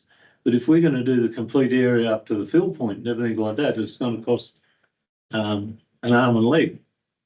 I sort of support Councillor Hayden's first bit that we can break it up, where this part, it doesn't give you the flexibility. I think we just should do the fill point in front of the thing in concrete and a small strip in front of the bushfire shed to RFS standard. But it doesn't give me any flexibility here, so I'm not in favour of going off the RSL, Mr Mayor, because they'll say, oh, we'll put it on the list, but you're sharing that with Lithgow and Bathurst as a funding source. Thank you, Councillor McCarthy. I've just got a question of what you're saying. The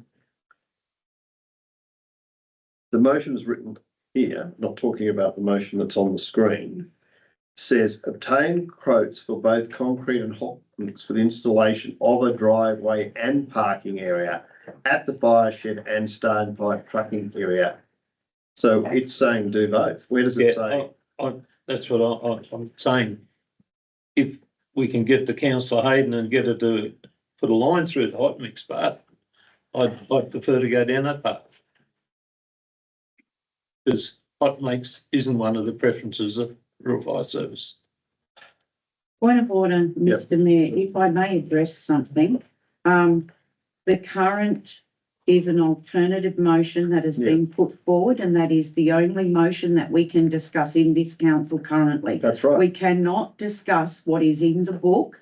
It is only foreshadowed. It cannot be mentioned, and you cannot ask questions in relation to it either. Thank you. With a right of reply? I think it's cleaner and simpler the way that I've requested it, and the RFS should have their input into it and determine exactly the material that we need to use. I've put the motion, or the alternate, well, it is the alternate motion, it's now the motion. Yep. The motion as on the screen. All in favour?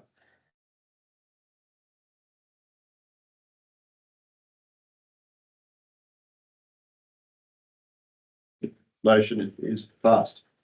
Thank you. Would you please, note please that- be against? Thank you. Yes, I know Councillor Leveris, Councillor Hayden and Councillor McCarthy were against.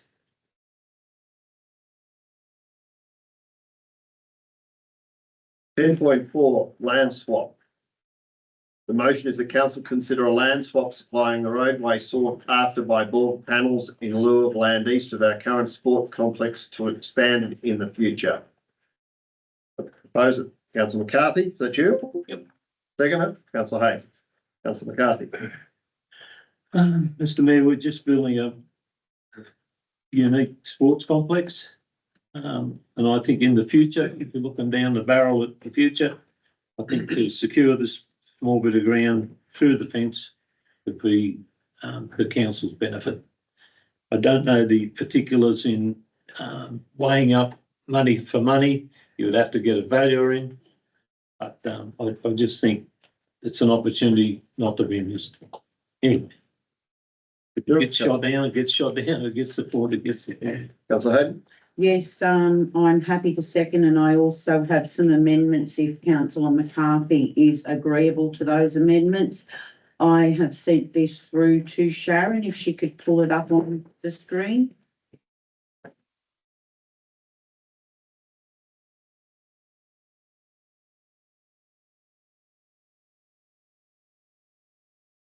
Would you like me to speak in relation to that in the meantime, Mr. Mayor? Yes, speak while we're waiting. Okay, so how I would like the amendments done is in three parts. Part one is that council investigate the land swap, providing the roadway sought by board panels in exchange for 80 metres of land on the east boundary from Albion Street to Herborn to allow for future possible expansion of the sports complex. Point two is investigate the cost and feasibility of separate probity undertakings to ensure that any potential project meets the requirements of the Local Government Act 1993. And part three states provide a detailed report back to council for final consideration. So if Councillor McCarthy is agreeable to those, otherwise I'll move it as a separate amendment. Is that okay? You happy with that, Councillor McCarthy? Thank you.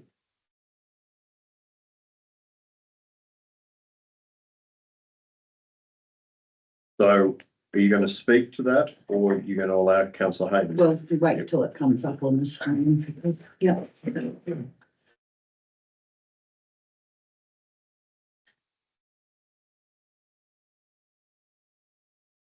Just give it I've already spoke to it, but anyway.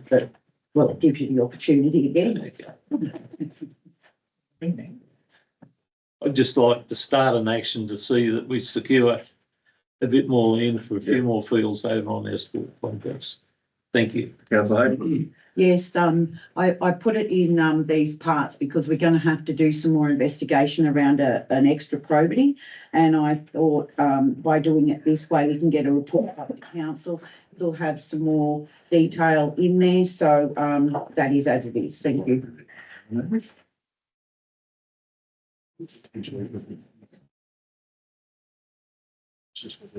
Okay, who's, anyone wish to speak on this?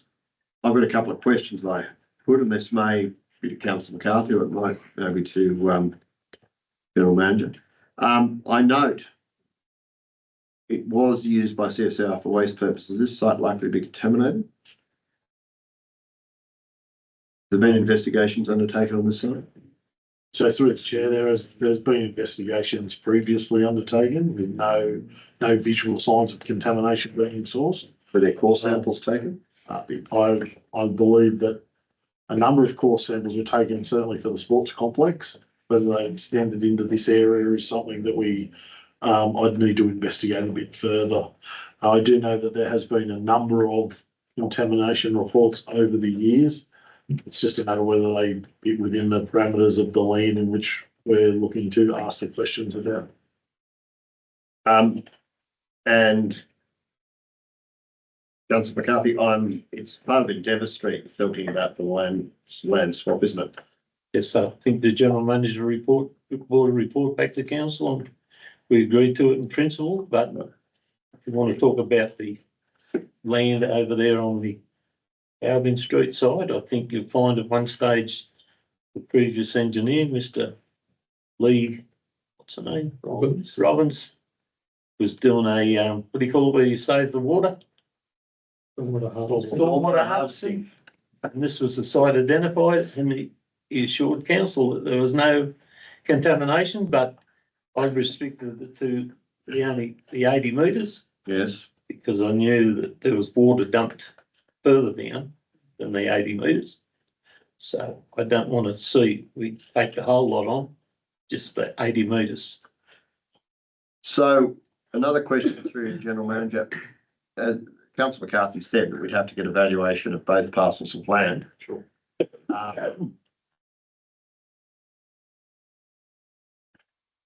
you happy that that would form part of two, investigate the costs of the visibility of separate probity undertakings? I would have thought you'd need a separate one to get an investigation, then a evaluation, then do the next one. Do you think it covers you? Staff understand the parameters around the proposed changes. Because The investigate the feasibility would be the first thing that I think would. and that would have include some getting level evaluation. of understanding on the value of the lands. Question. Yeah, because I would have thought you'd have to get the valuation, then work through the probity issues. Yeah. Yes. Mr. Mayor. Yeah, Councillor Bennett. Not knowing what the roadway sort by org is the council free to deal with that at the moment? Is it? So through the chair, we're going through a road closure at this point in time. I think there was a. It separates the board. Time frame would be? It's with our solicitors at the moment, so. So would we be better off waiting? I mean, incurring costs on something before we're free to deal with it? Well, I think we anticipate we will be free to deal with it. I think the question is there going to be a huge disparity in the values? I don't know. I don't, and then we have to work through the broken issues. So there's probably no harm in putting trains there. This is a decision of council. But I'm asking from a technical perspective. Yeah, so from a current perspective, you're talking about roadway and transition land. So in terms of value, I can't say that it's definitely not industrial land, so we're not the experts in being able to try and understand what the value of transition land and roadway is. There has been an arrangement with the vendor for the roadway as to an acceptable price. However, this one is yet to be priced, so we'd certainly have to look at some way of trying to get an evaluation on that parcel land in transition zones. And the other question I've had, if this is not used for, say, 5 years, what's the cost of maintaining this parcel of land? Through the chair, all I would say is it's borne by council. Council owns it and they would have to maintain it accordingly. I haven't walked the lot to see whether there is anything of distinct issue. But yeah, it'd be That's just going to be my question as well. What would be the on cost to council if we did acquire this land? And I think we have to probably go back to the previous meeting where one of our local communities said we should really, really focus on what we have, not undertake anything new, considering where we are financially. And we've had references to a neighbouring council who have got themselves into trouble.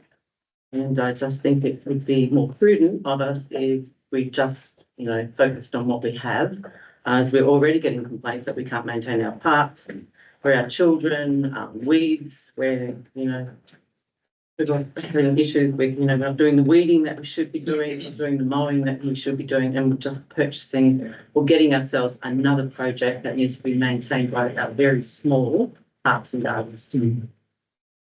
That's my thoughts on it. Any other discussion for us? Yes, Councillor Edwards. I just see it as being just a little bit of additional mowing, because the mowers are already going to be there. So that's the only additional maintenance that we're looking at.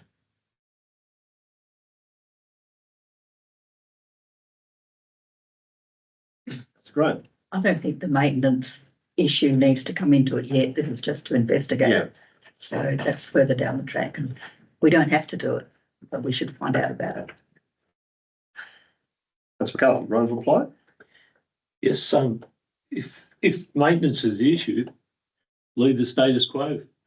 There's some bloke got his horses in there and you don't need to mow.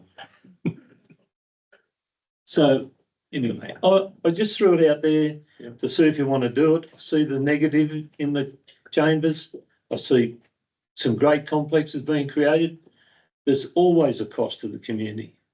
Down the path to secure some ground for some fields, that's all we're talking about. Right. I put the motion in 3 parts. as written on the screen. All in favour? Councillor Leveris, Hayden, McCarthy, Graham, Cry, McKibben. Against, Councillors Trimbar, O'Connor and Farrer.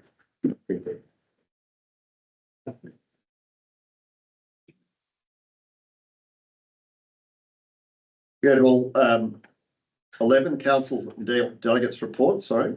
11.1, it's the Central New South Wales Joint Organisation meeting 27th of February 2025. The recommendation is that Council receive and note the Central New South Wales Joint Organisation Board Meeting Delegates Report held in Oberon on 27th of February 2025. I'll move it and Councillor Hayden will second it. Thank you. Look, I think it was a great meeting, great showpiece for Oberon. As I think I've commented before, but I'll comment again in this public forum.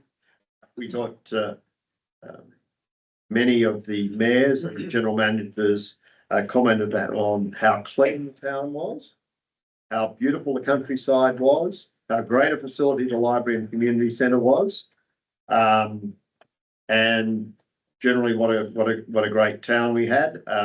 It was a great the venue at the community centre and library was great for the conference, and there was also on the morning a Country Mayors Association Teams meeting that was also held, which Sharon arranged so that people from the JO could also attend. So all in all, I believe it showcased Oberon in an excellent way, and a number of priorities were put forward in the meeting, which are detailed extensively in the report on pages 21 to 23 and following. And I'd commend the report to councillors. Councillor Hayden. Yes, thank you, Mr. Mayor. Yes, I always enjoy attending the JOs and I'm very pleased to see that the JO came and had a meeting in Oberon. Just a couple of things out of the report, and I suppose we'll be waiting for our next report after the recent priorities has been done. The one in orange, yes. Yeah, so it'll probably have some changes in comparison to this one. Yes. But I was just wondering why the JO needed to join country mayors when the majority of the mayors on the board were already members of country mayors. No. They had a specific, sorry, I didn't explain it correctly. On the morning before the JO meeting, there was an opt-in NBN presentation that the country mayors had organised. So we attended via Teams in the facility before we actually attended the JO. And that raised, we've obviously had an NBN presentation tonight. And the NBN presentation was, and I can't remember the name, from a person down south, I think it was Yas. And he was giving us a similar presentation to Matt gave us tonight, but there were some insights such as Starlink has 200,000 customers, and basically SkyMesh has 80,000. And they do acknowledge that Starlink is faster, but it's costlier. However, they are going to bring in low orbiting satellites for NBN. I think they said from the end of this year to compete directly with Starlink. They were the two of the major issues out of it. The major issue that I saw when we had the discussion. So just to go back to my point, it was just in the financials of the joint organisation papers where they had stated they will pay to join country mayors. Oh, I see. That's the question. So that was my query around why would they need to join when their individual mayors on the board are already members? That was all. Yeah. Sorry. Yeah, and there was that discussion on the day. Several people raised that, but it was voted that they should join so they have a bigger say in the organisation. Okay, and also I misunderstood you, Councillor. No, sorry about that. And I noticed that they also had listed there in some of their priorities. They never mentioned telecommunications connectivity in the regions and rural areas, or the trouble we have since the shutdown of 3G. And I noticed that priority number 4 states telecommunications, but it's absent of any information in there. Well, I can assure you that it was discussed at great length, and I remember Jenny Yeah. Bennett raising the issue of the So that's shutdown. page 58. Right. If you just, have a Yep. look, priority 4 was just vacant of any information. Yeah, no actions arising, but there was a discussion. I recall that she raised that. And there was discussion also about,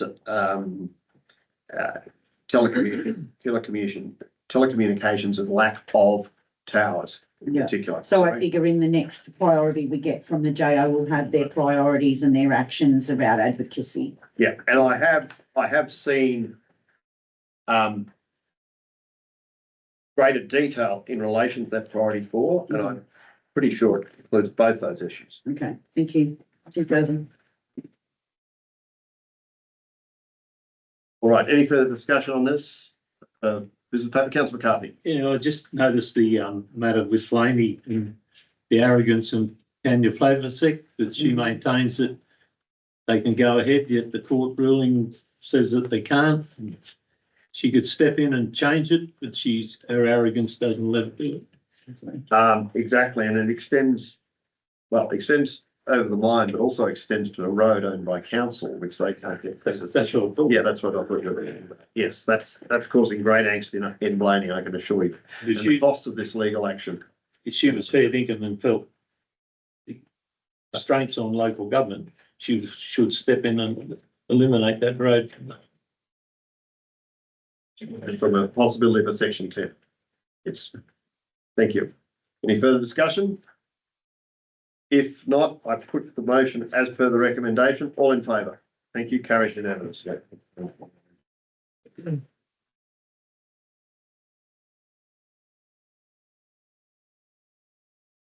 Straight forward. 12.1 Local Emergency Management Committee meeting, 10th of February 2025. The recommendation is the council receive and note the minutes of the Local Emergency Management Committee meeting held on 11th of November 2024. Can I have a mover, please? Councillor Hayden, seconder. Seconder, please. Councillor McCarthy. Thank you. Councillor Hayden. Yes, nothing further to add. I'd just like to say they were good minutes to read, and thanks for the report on that. Thank you, Councillor McCarthy. Thank you. Any further comments? I put the motion. All in favour? Yeah. We go to 13, reports for decision. 13.1 is the, oh, sorry, 12.2, I've missed one, apologies. Local Traffic Committee report. Recommendation that council receive and note the minutes of the Oberon Local Traffic Committee meeting held on 6th of March 2025. Can we move it, please? I have a different motion. Alternate motion, thank you.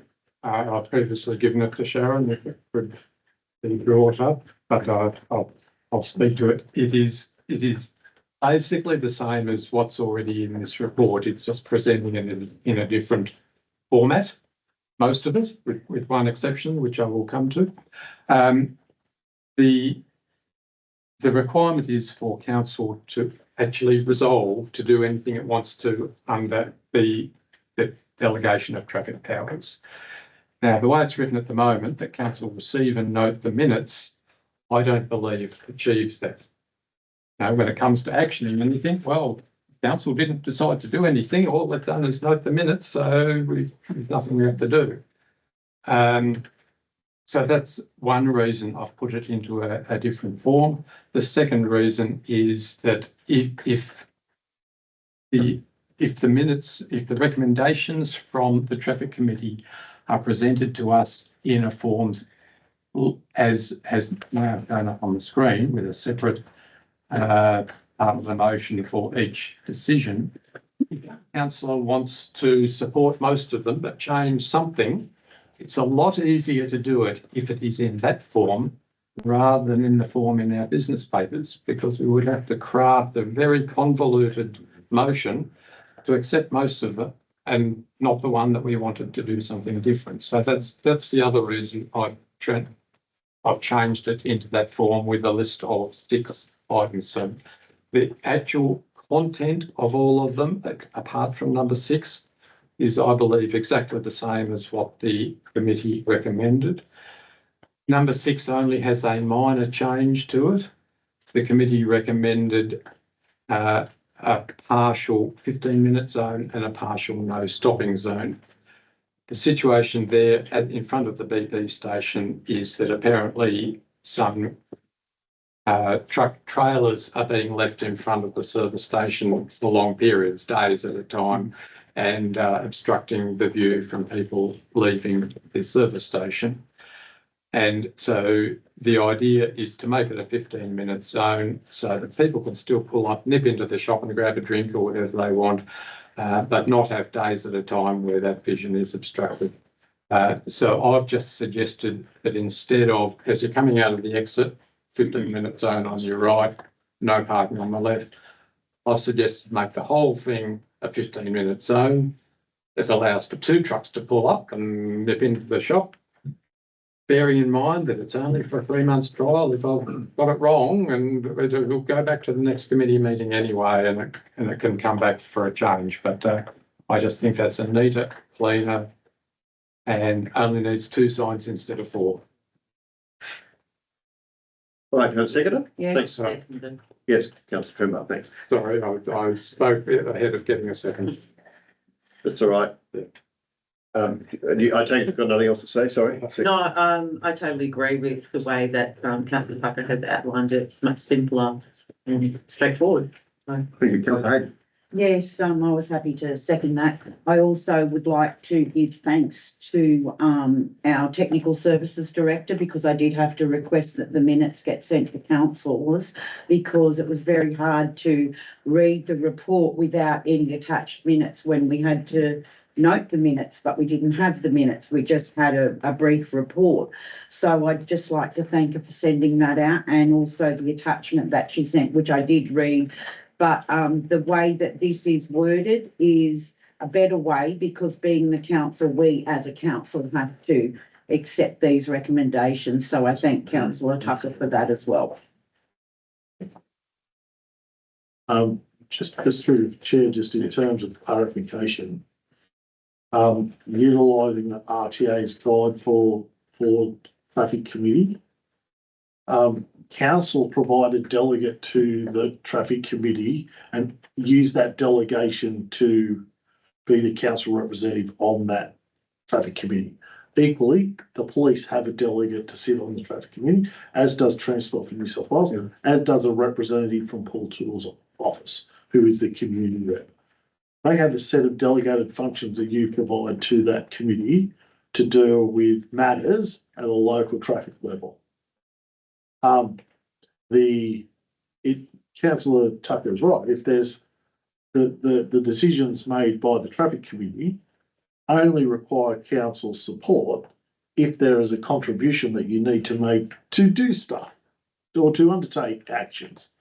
That is the way that the committee structure works. Council's role in this is coming back if there is any additional things that they need to provide funding for under the guide.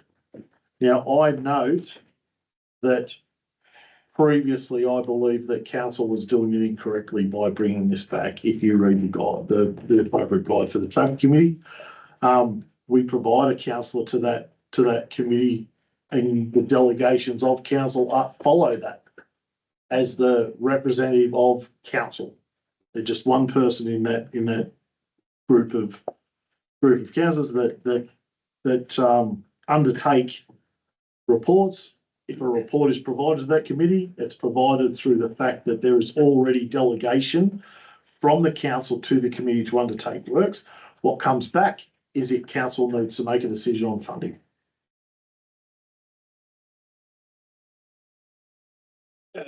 So just for, obviously 3 and 6 there would require some funding, wouldn't they? I think that you'll find that within that, and I'll be led by the Director of Technical Services, that there is already like a funding provision to be able to deal with that, is my understanding. Councillor Tucker. Well, I'll have a right of reply. Yes. Perhaps. Clive might have one question. I might speak then. Yeah, sorry, Clive. Sorry, councillor. That's all right. On just on Albion Street, I agree with Councillor Tucker, that there's 2B doubles left there on the weekend and we've got to do something. But what's happening further on the western side of the Lowe's Mount Road or North Street is there's signs there, sign posts there, but the signs have been conveniently removed. And they did have an instruction on them signs. I thought it was no standing, but anyway, you see people parking there now, and you often see accidents occur when someone runs up the back of the semi-trailer parked. But I think we also in number 6 need to look and resurrect those signs that are, the posts are there, but the signs missing. Thank you. Fine. Anyone else? Councillor Tucker. Thank you, Mr. Mayor, for a lot of reply. I just want to clarify that I fundamentally disagree with the General Manager's explanation of the role of the Traffic Committee. It is purely an advisory committee. There is no delegated power to that committee whatsoever. The only power it has is to make recommendations to this council, and it is up to this council to make the decision. I did operate the committee for about 15 years. I did attend a training course and I have read the guide, and I am very confident in that opinion. So, that's why I've changed it into the form that I have. Thank you. All right. I put the motion in 6 parts as written before you. All in favour? Passed unanimously. We go to 13.1, O'Connell Recreation Ground MOU. The recommendation is that Council 1, receive and note the report. 2, enter into a new memorandum of understanding with the O'Connell Cricket Club for the period 1 January 2024 to 30th of June 2026. 3, delegate to the General Manager to sign all appropriate documentation in relation to the new O'Connell Cricket Club MOU. Councillor Hayden, Councillor Tremblay. Yes, I'm happy to move and accept this with the amendments that I have previously sent through to the General Manager and to Sharon. There was a few inconsistencies in there and references. Should I just repeat those for Councillor Tremblay? No, because I've put a whole lot through as well. But if being the mover, should I just mention those couple? Why don't you, as a mover, amend 3 to say delegate to the General Manager to make all necessary minor amendments to the agreement and to sign all appropriate documents? Well, I'd just like to finish speaking to it with my right to speak and move the motion and speak about what I had noted, which are 3 small minor issues, but one is actually a great issue that needs to be worded the correct way. So I did note that with the first one, Part A should read, Council has, after representations from the O'Connell Cricket Club, determined to accept assistance with maintenance of the O'Connell Rec Ground. Because previous to that, it looked like the cricket club owned the ground and was asking for council to help them. So that just needed to be done a little bit more clear. And I wanted a section G placed in there around,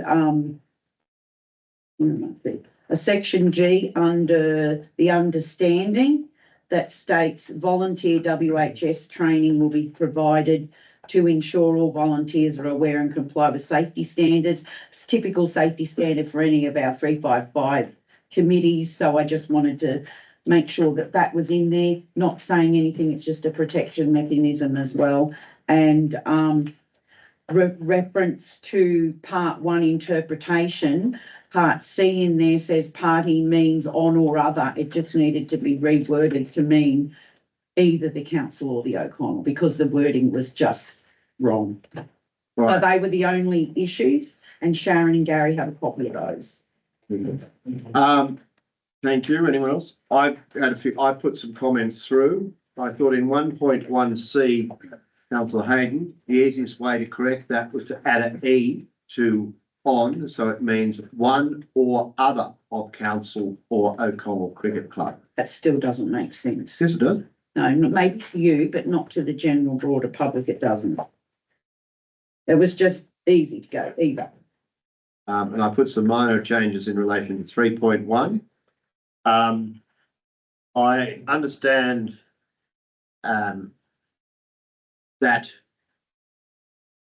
in 3.3, etc., there is some there is still, in my opinion, not quite enough clarity in relation to what the council and what the club is doing. But I'm sure that that's going to be fixed by a further clarification document that will be agreed with the O'Connell Cricket Club to create greater clarity. I still thought it was a little bit too uncertain. And in section where it says 7.2, we don't have any sevens, we only have 6s. But so that. Sorry, I'm still speaking. Thank you. So I've provided some comments to the general manager. I'm sure that I would, and I don't know if the mover or the seconder is happy. And the other thing I would ask, is this MOU to go from January 24 to 30th of January 26? Are we looking retrospectively 1 year? Thank you, Mr. It's from 1 January 25, is it? That'll be June 25. Thank you, because otherwise I was going to say it should be 1 June 25. Are you happy if we make that amendment? 25 to 26. Are you happy in 2, as the mover and the seconder, that we change that to 1st of July or something? 1st of July 25. And in 3, after delegate to the general manager, I would make all necessary minor amendments to the agreement and to sign. Are you happy with that? Yeah. Just in the part where nominated contacts, there's no 7.2. Right. Any other matters in this one? Councillor Tucker, thank you. Thank you, Mr. Just one question. I read the MOU and I see that works are carried out at each party's own risk, and I see that there is an insurance clause in there.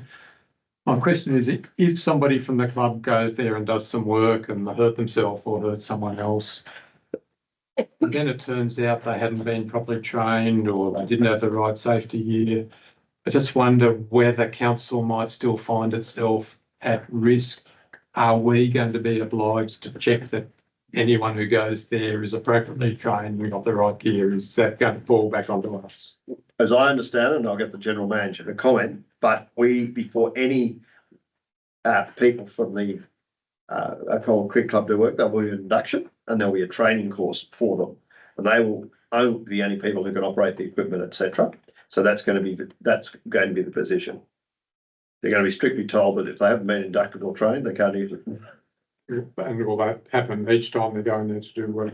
No, it'll happen once. Right. But those people are then the authorised ones. So we're hoping to get them all together, as I understand it. I mean, it may be arranged once a year, I don't know. Yeah, through the chair, I think that induction would be limited. Like, we wouldn't have an induction for the whole cricket club. It would be more advantageous to council to have this in place to, in fact, assure itself that if someone outside that did operate and hurt themselves, then we've done our due diligence in terms of that.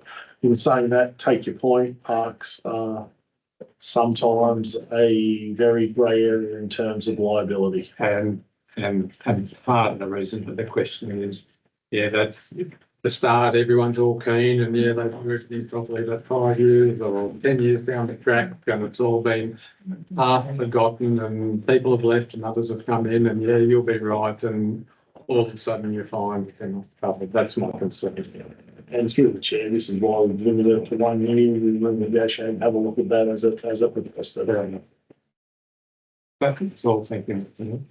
Thank you, Councillor Taylor. Councillor Hayden, do you want to write it? No. Okay. All right. I put the motion with those slight amendments that have been agreed by the mover and the seconder. All in favour? Carried unanimously. Thank you.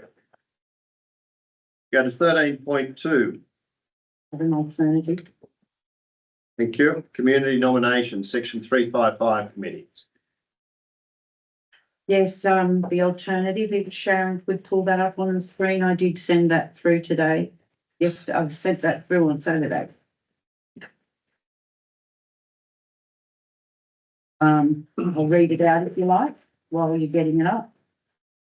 That council confirm the appointments of the community delegates to its section 355 committees. Number 2, nominate councillor Michael Cry to be the alternate delegate on the Blackstone Community Hall Committee. Number 3, nominate Michael Cry to be the alternate delegate on the Joint Regional Planning Panel. Number 4, nominate councillor Michael Cry to be the delegate on the RFS Chifley Zone Liaison Committee. Number 5, nominate councillor Michael Cry to be the delegate on the Central Tablelands Weeds Authority. Council re-endorse policy 1114 volunteers in section 355 committees as presented. Council re-endorse the section 355 volunteers management manual as presented. The councillor delegates be proactive, that's an addition, and engage with any future community delegates who would like to join their respective 355 committees. In saying that, with this motion as it is, shall I leave it at that and wait for a seconder or talk to it? See if you have a seconder first. Second. Yeah. Yes. The reason I've put it in this, and my apologies to councillor Cry, but he's filling the role now that the previous councillor O'Grady had, and these are the committees that she was also nominated for, and I thought to speed up proceedings just to list it as that, just to get the ball rolling. I also did want to mention that I do have a letter that I got on Saturday from Vanessa Booth, who actually did ask if she could be added to the sports facilities committee, because she didn't get online to fill it out, but she sent that through as a letter to ask if she could be please added to the sports facilities committee, if that's appropriate at this time. It's not a letter from Vanessa though. This is a letter from Vanessa. But he hasn't signed it to you. It's an email from Vanessa. I'll just pass it over to Corporate Services. She can't be here tonight because she's running the club, but she sent it through to me and asked if she could be added. The previous one was just my letter to council. Right. That seconder? You want to speak? No, nothing to say. Look, I appreciate councillor Hayden's position, but I think that for this issue, I was going to recommend that we move into council the whole, have a discussion as to who appropriate people were, and we need to know what councillor Cry wants to be on and what he doesn't want to do. Mr. Mayor, there's already a motion on the board with a seconder, so can we just speak to that one? I'm foreshadowing, Okay, thank you. right? So I'm speaking against it at this stage, and I'm entitled to do that, councillor Hayden. You're not running the meeting. Yeah, I think it should be discussed in council the whole. I don't know if there anyone else, there could be other councillors who wish to take on some of these roles. I don't know the position of councillor Cry at this stage. So that's my foreshadowed motion that we move into a council the whole to have a discussion. I wouldn't be the alternate delegate for the joint regional planning planner anyway. I have a conflict of interests. Yes, right. That's not one of the reasons. So anyone else to speak? I foreshadowed a motion, and I foreshadow that we then, as part of that foreshadowed motion, would consider each of these and nominate the council as we go through in a whole and come back to open session of council. So, right. So I will put the motion. All in favour? Councillor Hayden, the motion is lost. I foreshadowed a motion. Do I have a second to move into committee of the whole to discuss this? Thank you, councillor Tucker. What? Did you count everyone and call division? I did, and you and councillor Leveris were the only ones in favour. Michael Cry put his hand up as well. Did you put it, council? My apologies, I misunderstood. Sorry. All right, I'll put, Just leave it as is. Just leave it. yes, that's right. That's how you can't.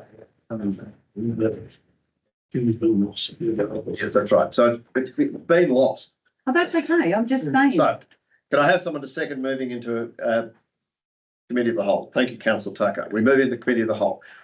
So I'll go through this. So the first one is confirm the appointments of community delegates.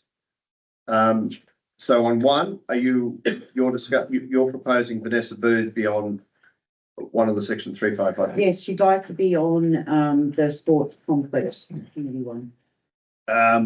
If the sports complex committee is determining, is the question, the issue of who runs the sports committee, will she not have a conflict of interest?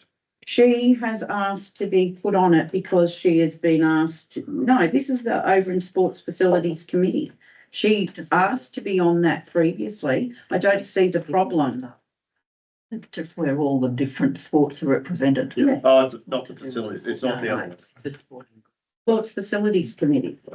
So she can keep up to speed with whatever she wrote in her email. And that's got it. Her email says that I feel my role is important to understand what's happening in our community with sports. That is the. Mr Mayor, if I may, each representative on these who represent the sport. Yes, that's correct. That's correct. So I don't know what sport Vanessa's going to represent because you've got rugby league or representative on that committee. You've That's got right. Spiro's not on a sports committee anymore. Hey? Spiro's not on any anymore. Well, his name's listed there. I know, but he's not on any of the junior or senior league anymore.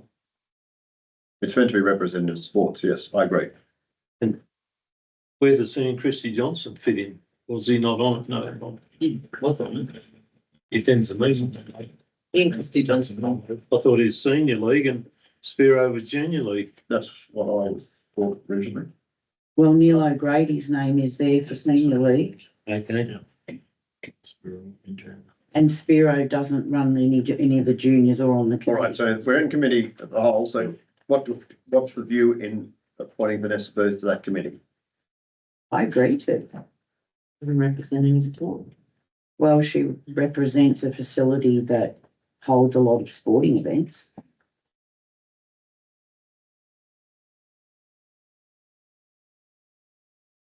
That's what council says. So we can put it up. We can, make a decision in open council. Two, who would not, the Black Springs Community Hall Committee, sorry? The chair, but you can, committee of the whole, you can say whether you want to accept that. All right, do we want to accept that nomination? Clive, no? No. Which one? Katie? Vanessa? Don't mind. Yes, I'm happy to accept it. Ian? Yes. Vanessa Booth? Yeah. Michael? Yes. Or no? Frank, yes. Yes, okay. Right, fine. So when we go back, I will be stating, confirm the appointments of the community delegates to section 355 committees in the highlight in the report, together with appointing Vanessa Booth to the Sports Facilities Committee. Sports Facilities Committee. That's right. Okay. Can I just ask you a question, Mr Mayor? Do we not then set a precedent that someone's not representing the sport and anyone then can come on the sports committee? Anyone can attend, It's one of the most well-attended Yeah. groups, and it has always been representative, as Clive is very aware, of a sport, and they give feedback on what's happening. I'm not sure, and is this being confused with the club? No. Is that separate committee that exists currently until it's all finalised? Or is the necessary regulation only be sitting here listening to people talk about their specific sports? I think Councillor Haynes that's what says she that wanted she's to not- listen to.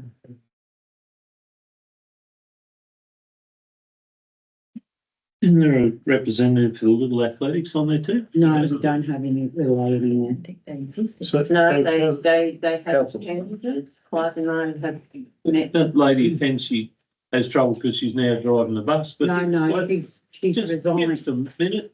I thought I seen Little Athletics been run over on the rec ground the other day. No. I'm through the chair, the Sports Facilities Committee a while ago now had been, was struggling to give attendance. So instead of having people nominate, we nominated sports. Mm-hmm. And that is where the relationship between people coming to that committee who might not be the president, but they represent a sporting organisation was the commentary at the time. It is noted, however, that is one of the better represented committees that we run as a 355. And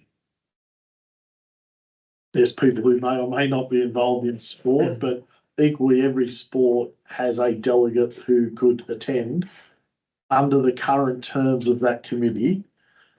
If you were wanting to change that, then that's what you would need to change as part of the first meeting of the committee. So that is where the matter of sport organisations has come from. Where we were trying to reinvigorate those 355 And it worked, it absolutely worked. All right. So is everyone's position still the same? I have a question. Yes. If I may, just mention to Councillor McCarthy, so he understands that I'm not being rude, but Rails no longer runs Little Athletics. It's no longer running Oberon any longer. She no longer works for the bus company either. She's actually teaching, so she has no time for Little A. And she said she got stuck and lumbered doing it all on her own. And if anyone else wants to run it, they're welcome to try and run. All right. Thank you for that commentary. Right. Let's move to point to the nominated council, the Black Springs Community Hall Committee alternate. Now, do we have nominees for that? Michael, are you putting your hand up or not? Councillor Cry. Or are there any other councillors who wish to put their hand up? Yeah, what do you got? Sorry, Mr. Chair, I'll defer to Michael, but I will put my hand up if Michael does want the position. I'm happy with that. Oh, you're happy, right? Nominate. So any other nominations for that? Okay, we can, when we go back into open session, Michael Cry. No, Frank. Oh, Frank, oh, you'll get, oh, sorry, I thought he said I got confused. Right, Frank, right. Can I just have a question regarding the whole committee nominations in there or listings? I know Lincoln Briffer's in quite a few. All of them. All of them, everyone. I'm really just wondering if it's relevant, like if he knows what he's getting into, or he's just doing this as part of a volunteer obligation. Through the chair is nominated for the committee, so you will use a name to all those. All right, well, we'll see how that turns out. Yes. So 3, we need an alternate delegate to the Joint Regional Planning Panel, and Councillor Cry has indicated that he cannot stand on that panel. So do we have any nominations, please? I'd like to nominate, I've been on previously. You'd like to put yourself forward, Councillor Hayden? Are there any other nominations? If not, that would be Councillor Hayden.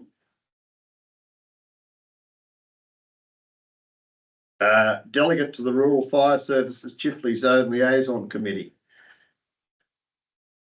Do we have any nominations? I'm happy to take that. Thank you. Councillor Cry. Nominated council will be a delegate on the Central Tablelands Weeds Authority. Do we have people? Hands, Councillor Oh, Cry? actually, I was about to nominate. Well, Yeah, all right. Michael's happy to put his hand up. So we have 2 people there. Well, Right. give it to Michael because he needs to get on committees. I'm happy either way. Thank you. Through the chair, just a point of order. the Central Tablelands Leads Authority is a county council, That's right. and the way you nominate for a delegate on the Central Tablelands Leads Council is the same as you would nominate for a council mayor or deputy mayor. That's right. So in that, when you come back, I would suspect that if there's more than one person who wants to nominate for that position, it goes through the voting process. That's right. Just a point of order in that regard. So we have two nominations for the CTWA. So through the chair, I would suspect that when you come back into council, you'll have two separate resolutions. One will be the nominations of those in currently that you're dealing with, and the other would be a vote to undertake the position of the delegate for the Upper County Council of Central Tablelands Leads Authority.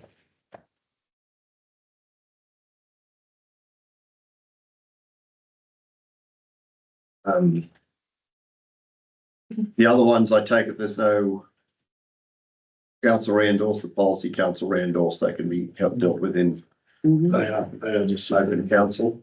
So there's nothing else we have to do apart from take the vote. Yes. I just said happy to move back. Oh, okay. So can I have someone to move back into open council? Thank you, Councillor Hayden. Second, and thanks, Councillor Tucker. All right.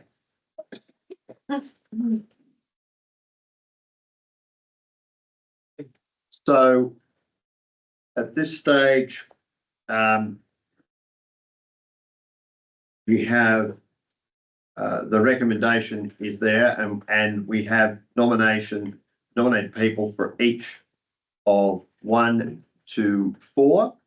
I wish to make, and I will say that council accepts the following: 1, 2, 3, 4. I will take 5 out and make it 2, and each of those will be sub clauses 1 to 6, and 2 will be. I'm sorry, just with the addition of. Yes, I'm about to do that. So one will be the council. A, confirm the appointment of the Community Legal Succession 3-5 committees as highlighted in the report with the addition of Vanessa Booth to the Sports Facilities Committee. 2 will be that Councillor Councillor Frank O'Connor be the alternate delegate for the Black Springs Community Hall Committee. 3, or C, will be that Councillor Hayden be the alternate delegate to the Joint Regional Planning Panel. The D will be that Councillor Cry be a delegate on the Rural Fire Services Chifley Zone Liaison Committee. So that'll be 1A to D. And then we will go E, which will be 6, council that re-endorse policy 114 volunteers in section 355 committees as presented. F will be council re-endorse the section 355 volunteers management manual as presented. And 2 will be that council vote, or we need to vote on a delegate for the Central Tablelands Weeds Authority. So we have 2 nominations for that. Through the chair, just for procedural. We need the nomination, put in open council. Yeah. And then you need to also indicate whether you want to do it through an open hand or through a ballot. So that's exactly right. So we have 2 nominations for the position on the Central Tablelands Weed Authority. Do we have any preference for a voting method? And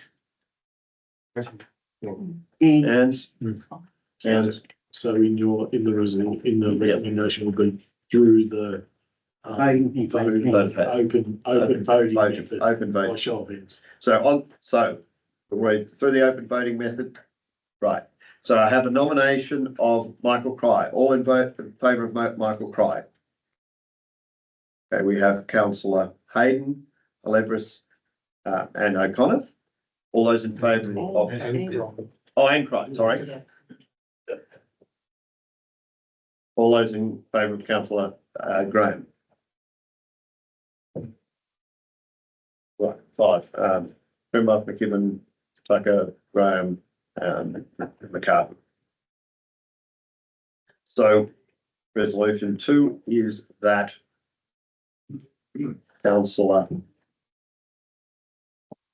Graham be appointed as the delegate of council on the Central Tablelands Weeds Authority. So are we able to put that up so we can vote on all of them?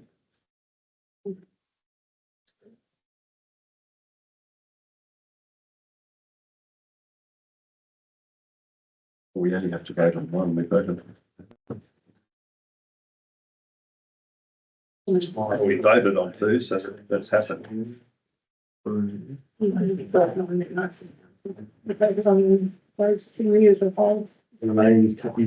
out of committee of the whole. And voted on Vanessa. No, As soon as you come out, wasn't that point two, but nothing the same? No, so the council confirmed the appointments as highlighted as whole fourth. With the addition of Vanessa Bird. of Vanessa Booth being added.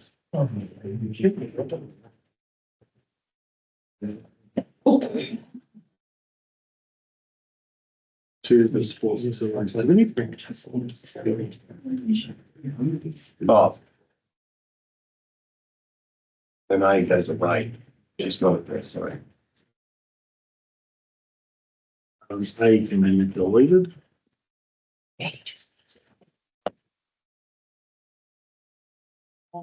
So one should be A. One should be A. One that should be a, come on, that's what we have to use. All right, terms in there. So you can go two.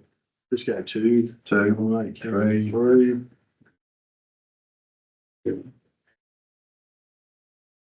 Four. Then 2 and 3 will be 5 and 6.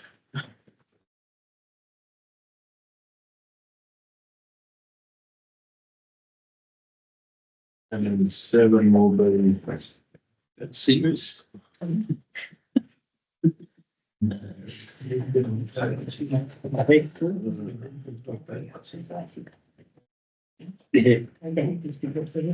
think it was to say the council voted. Yeah. The council voted for Deputy Mayor Katie Graham to be We the. just comes that resolution and then put a note that says it was noted that it shall be. It's the voting by open. It was done through the Voting. Deputy Mayor Katie Graham was subject to a vote by hand and appointed as the delegate. open for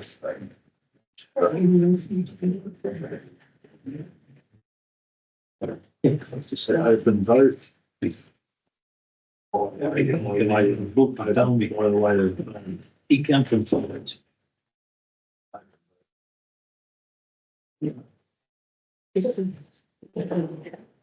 All right.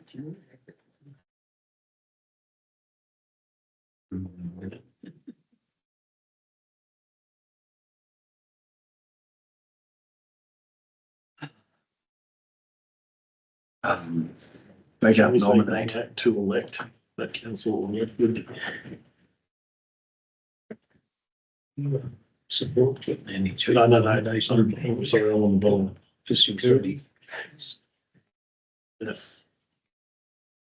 The council elect. Holding the person to do so. Open. Gary's talking for. Deputy Mayor Katie Graham was elected by way of an open vote to be the delegate. Open. Existence. Open hand or open vote? Open. By way of open vote. Yeah, that's what I did. Subject to, just putting back by way, take out subject to vote by, subject to vote.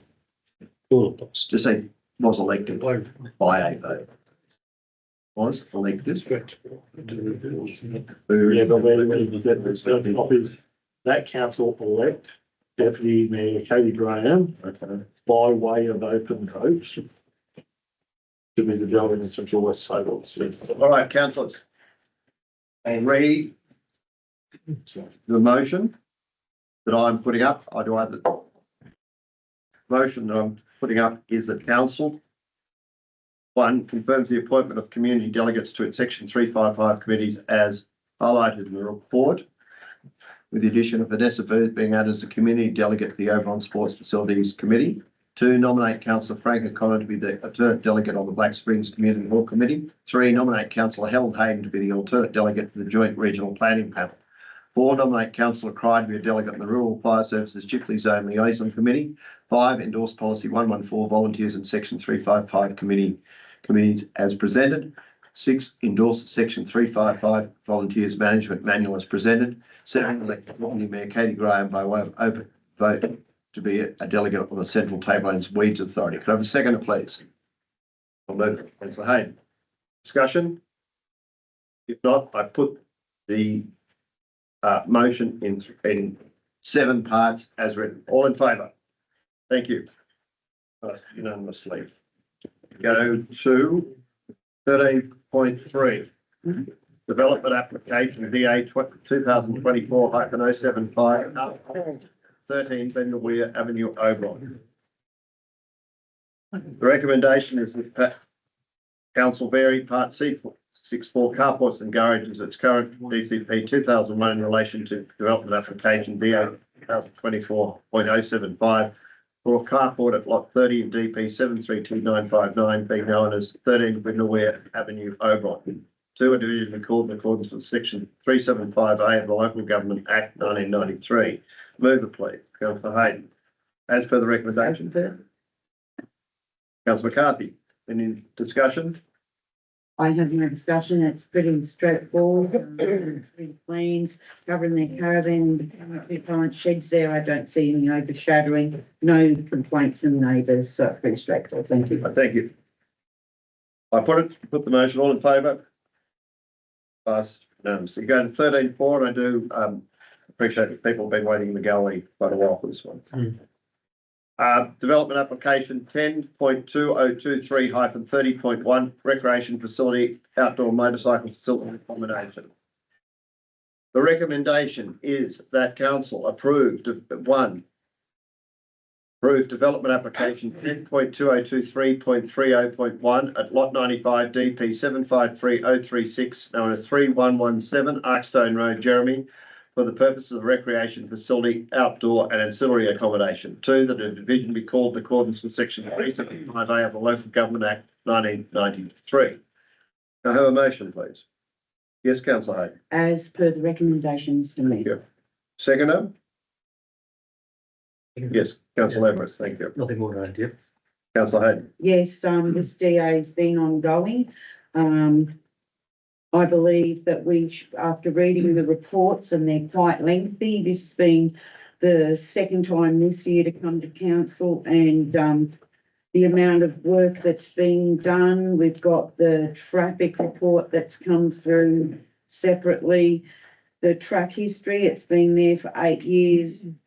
The origin of complaint, we understand, legal access and Crown Roads access has been addressed, and I do believe that the proponent might down the track be taking on some ownership of that. Noise concerns, I've seen the acoustic report in there. I agree with the acoustic report.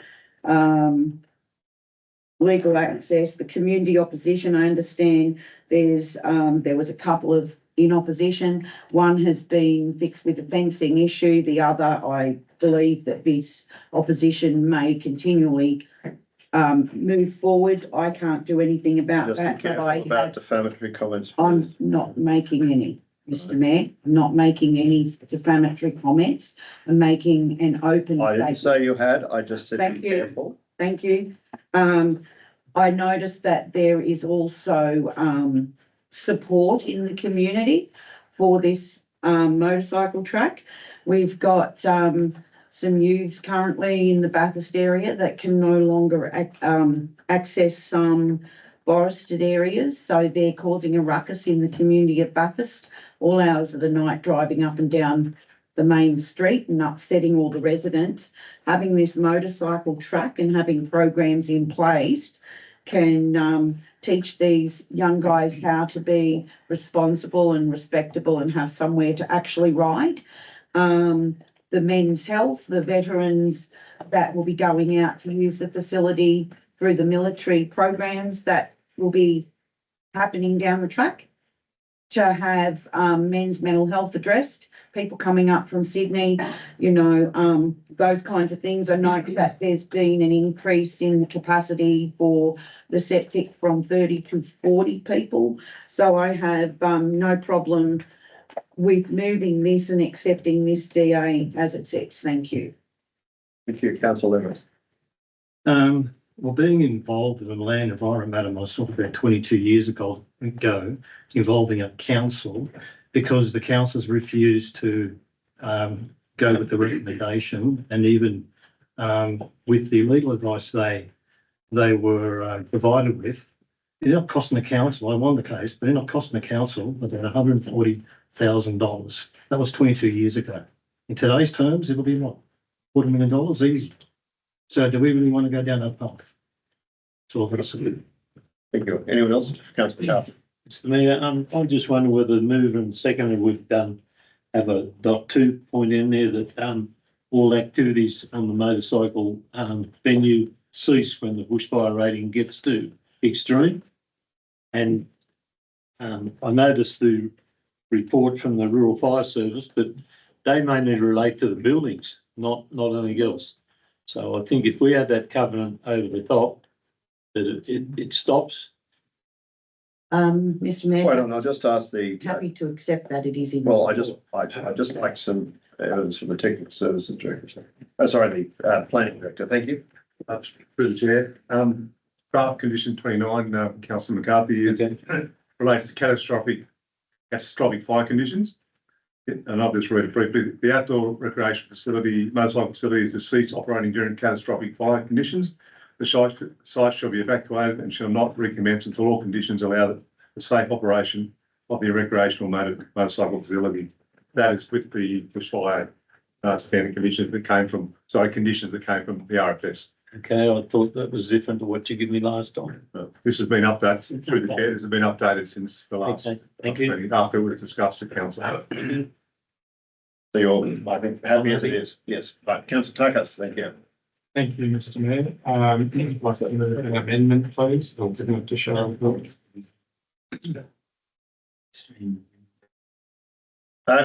Sorry, you can't speak to councillors.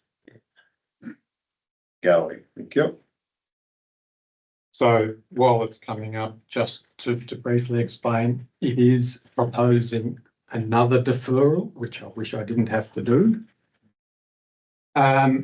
With some extra stuff relating to the safety of the intersection in particular, because my questions simply have not been answered and I've had concerns. So I'll go into more detail once it comes up and if there is a second one.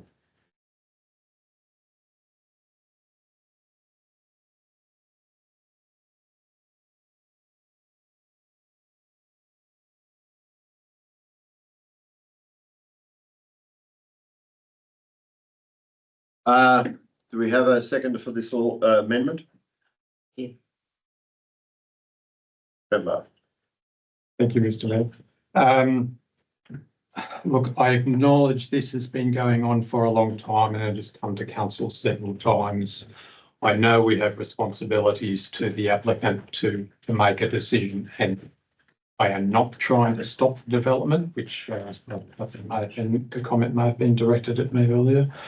I'm not trying to delay it unnecessarily. But as well as responsibilities to the applicant, we also have responsibilities to others in the community, including the objectors, to make sure all information has been considered. We have responsibilities to the general public to make sure that the intersection is as safe as possible, especially now that it would be the access into a commercial development. And we have responsibilities to the council itself, that we don't find that we have accepted upgrading and maintenance responsibility for what is currently a Crown Road.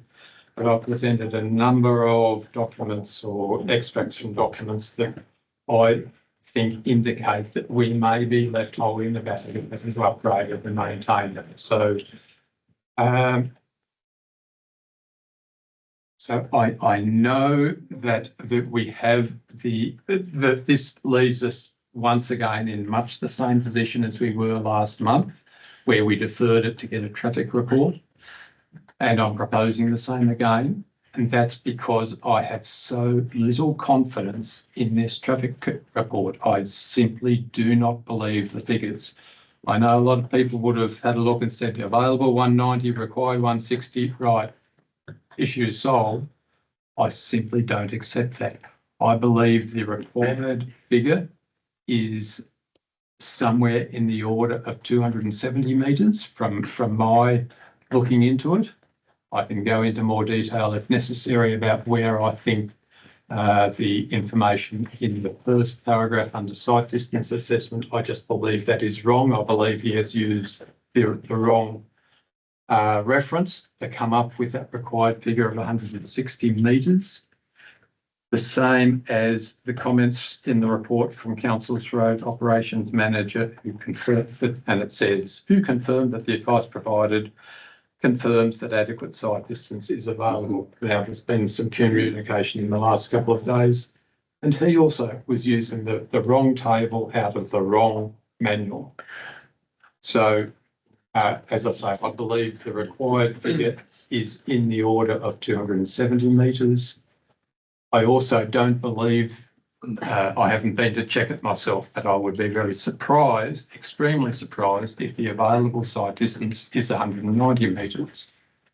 The diagram on the following page, I don't know if this assessor actually attended the site to come up with those 190 metres.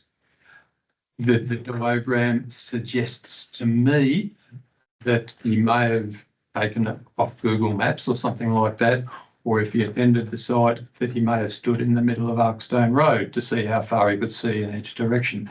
That is not how safe intersection site distance analysis works. And I know from when a number of councillors went out on site, we drove past the intersection. We missed the intersection because you're just coming around the curve and you miss it. And we went further down the road and did a U-turn and came back to it. It is a poor intersection for what is going to be the main access into a commercial development. So I am asking for another look at the intersection with further information to either show whether I'm right or whether I'm wrong. So just show how that site distance was measured. If we previously said, or the draft conditions of consent said use Ostros. He hasn't used Ostros. He's used another document, which is for car park design. I just cannot see how that can be an appropriate standard to assess the site distance at a rural intersection.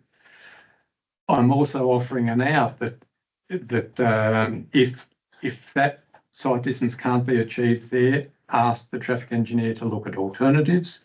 If no access achieves the right site distance, at least come back to us with some recommendations of how we can alleviate the safety issues at that existing entry exit.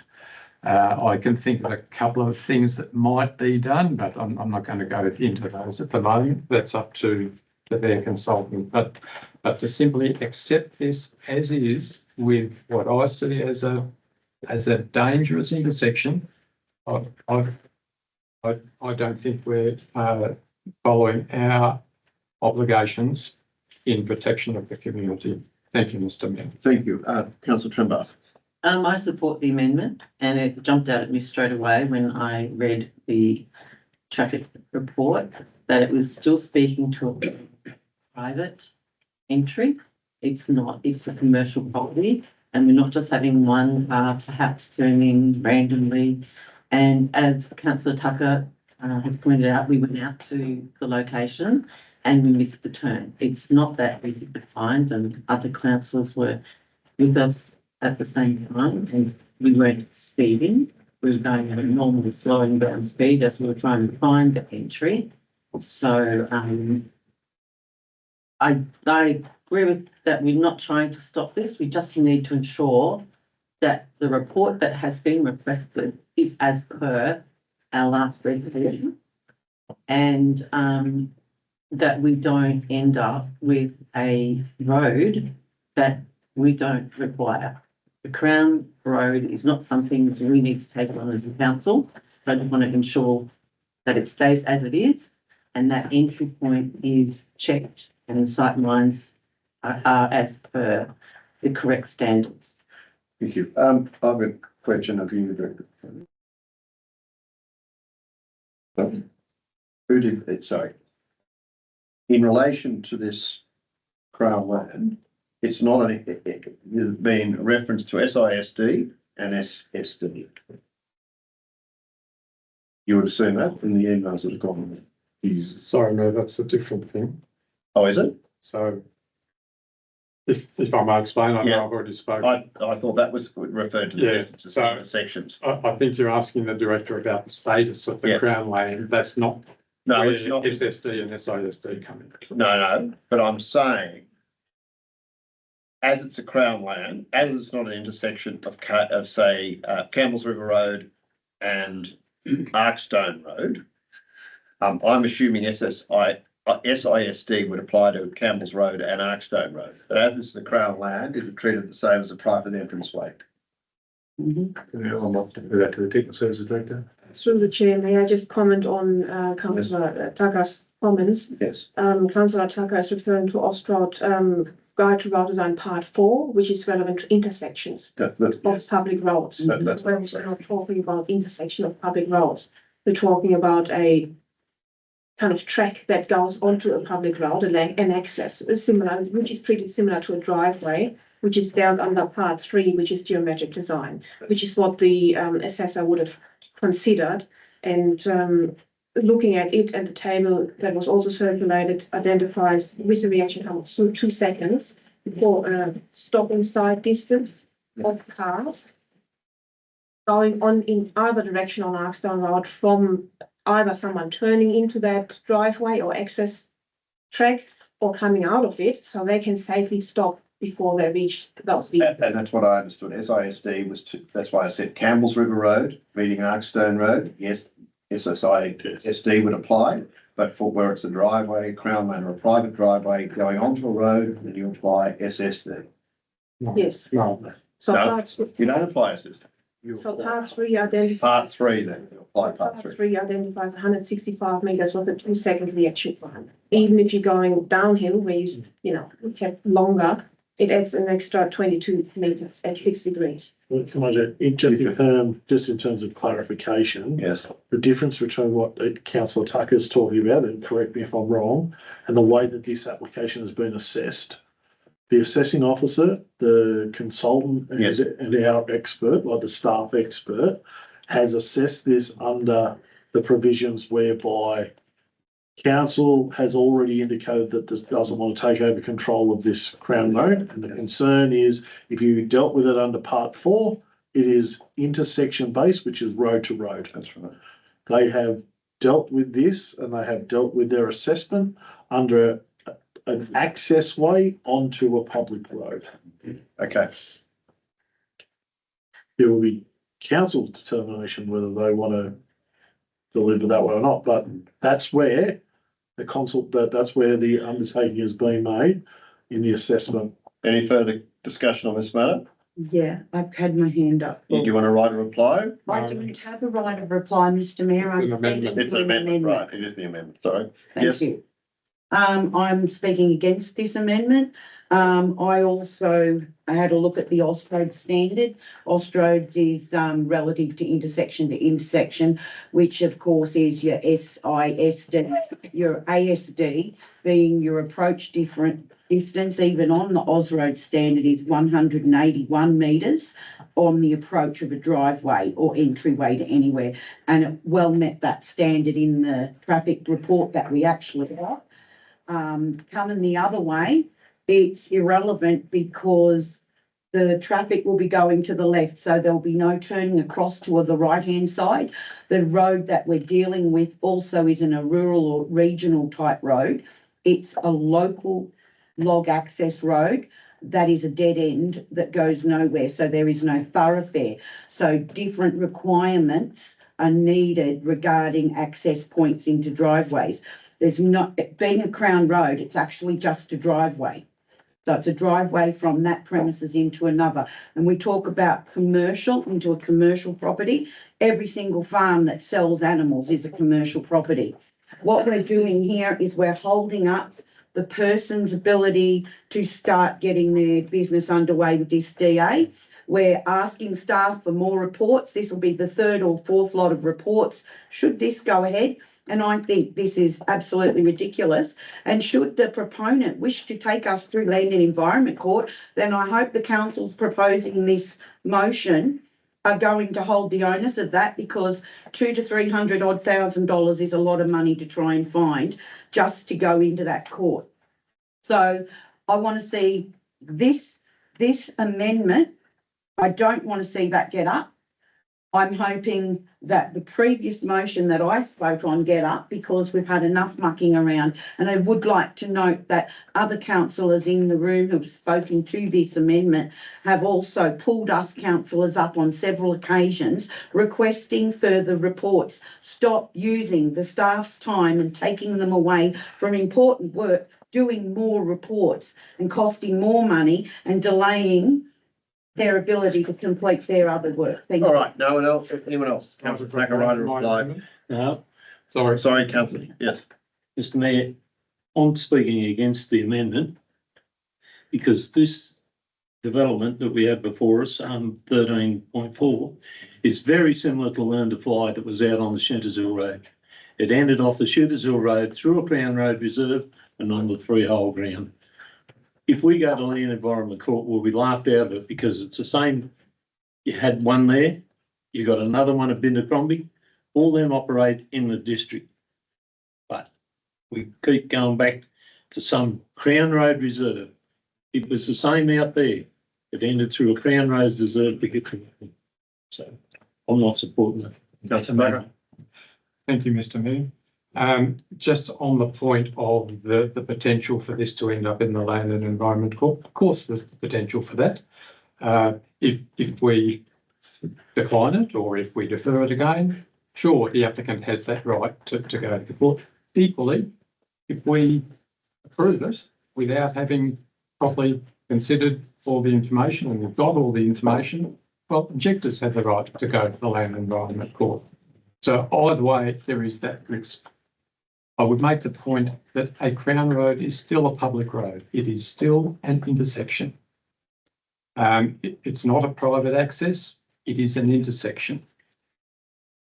Safe intersection sight distance still applies. SSD, stopping sight distance, has absolutely nothing to do with it whatsoever. Part 3 of the guide has absolutely nothing to do with it. That is only about the geometric design of roads where there are no intersections whatsoever. And I would also, the assessor who wrote this report didn't use part 3 anyway. He used another Australian standard to do with car park design. I just cannot fathom how that can possibly be relevant. I've asked to have a look at a copy of it, and I've not seen it yet. I would also point out that part 4 of the Austroads Guide says that even for private accesses, you should still try to get safe intersection sight distance. So whether it's a council road, a Crown Road or a private access, it is still safe intersection sight distance is the target to aim for. So I think I've said enough, and we'll. All right, I put the amendment, which is before you on the screen. All in favour? Councillor Trembath and Councillor Tucker. Those against? Councillor O'Connor, Alevris, Hayden, McCarthy, Graham, Cry and McKibben. We go back to the original motion, which was put by Councillor Hayden and Alevris. Any further discussion? I put the original motion which was as per the recommendation. All in favour? All in favour, apart from councillor Tucker and councillor Tremblay. Thank you. Passed. I intend to call a break, but I will do so after 13.6, so that people in the gallery are not kept here for eternity. So council's happy with that. Before we get to 14, I will call a break. 2 more.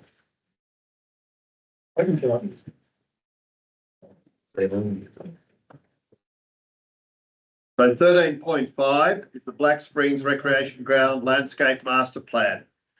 The recommendation is that council place the draft Black Springs Recreation Ground Master Plan on public exhibition for a minimum period of 28 days, and 2, upon completion of the exhibition period, a further report be provided to council outlining submissions received. Move it, councillor Hayden, as per the recommendation. Yes, Chair. And councillor Leveris, thank you. Councillor Hayden. Yes, this master plan has been worked on for a period of time. BSCA have put 4,000 of the anyway village funding into this.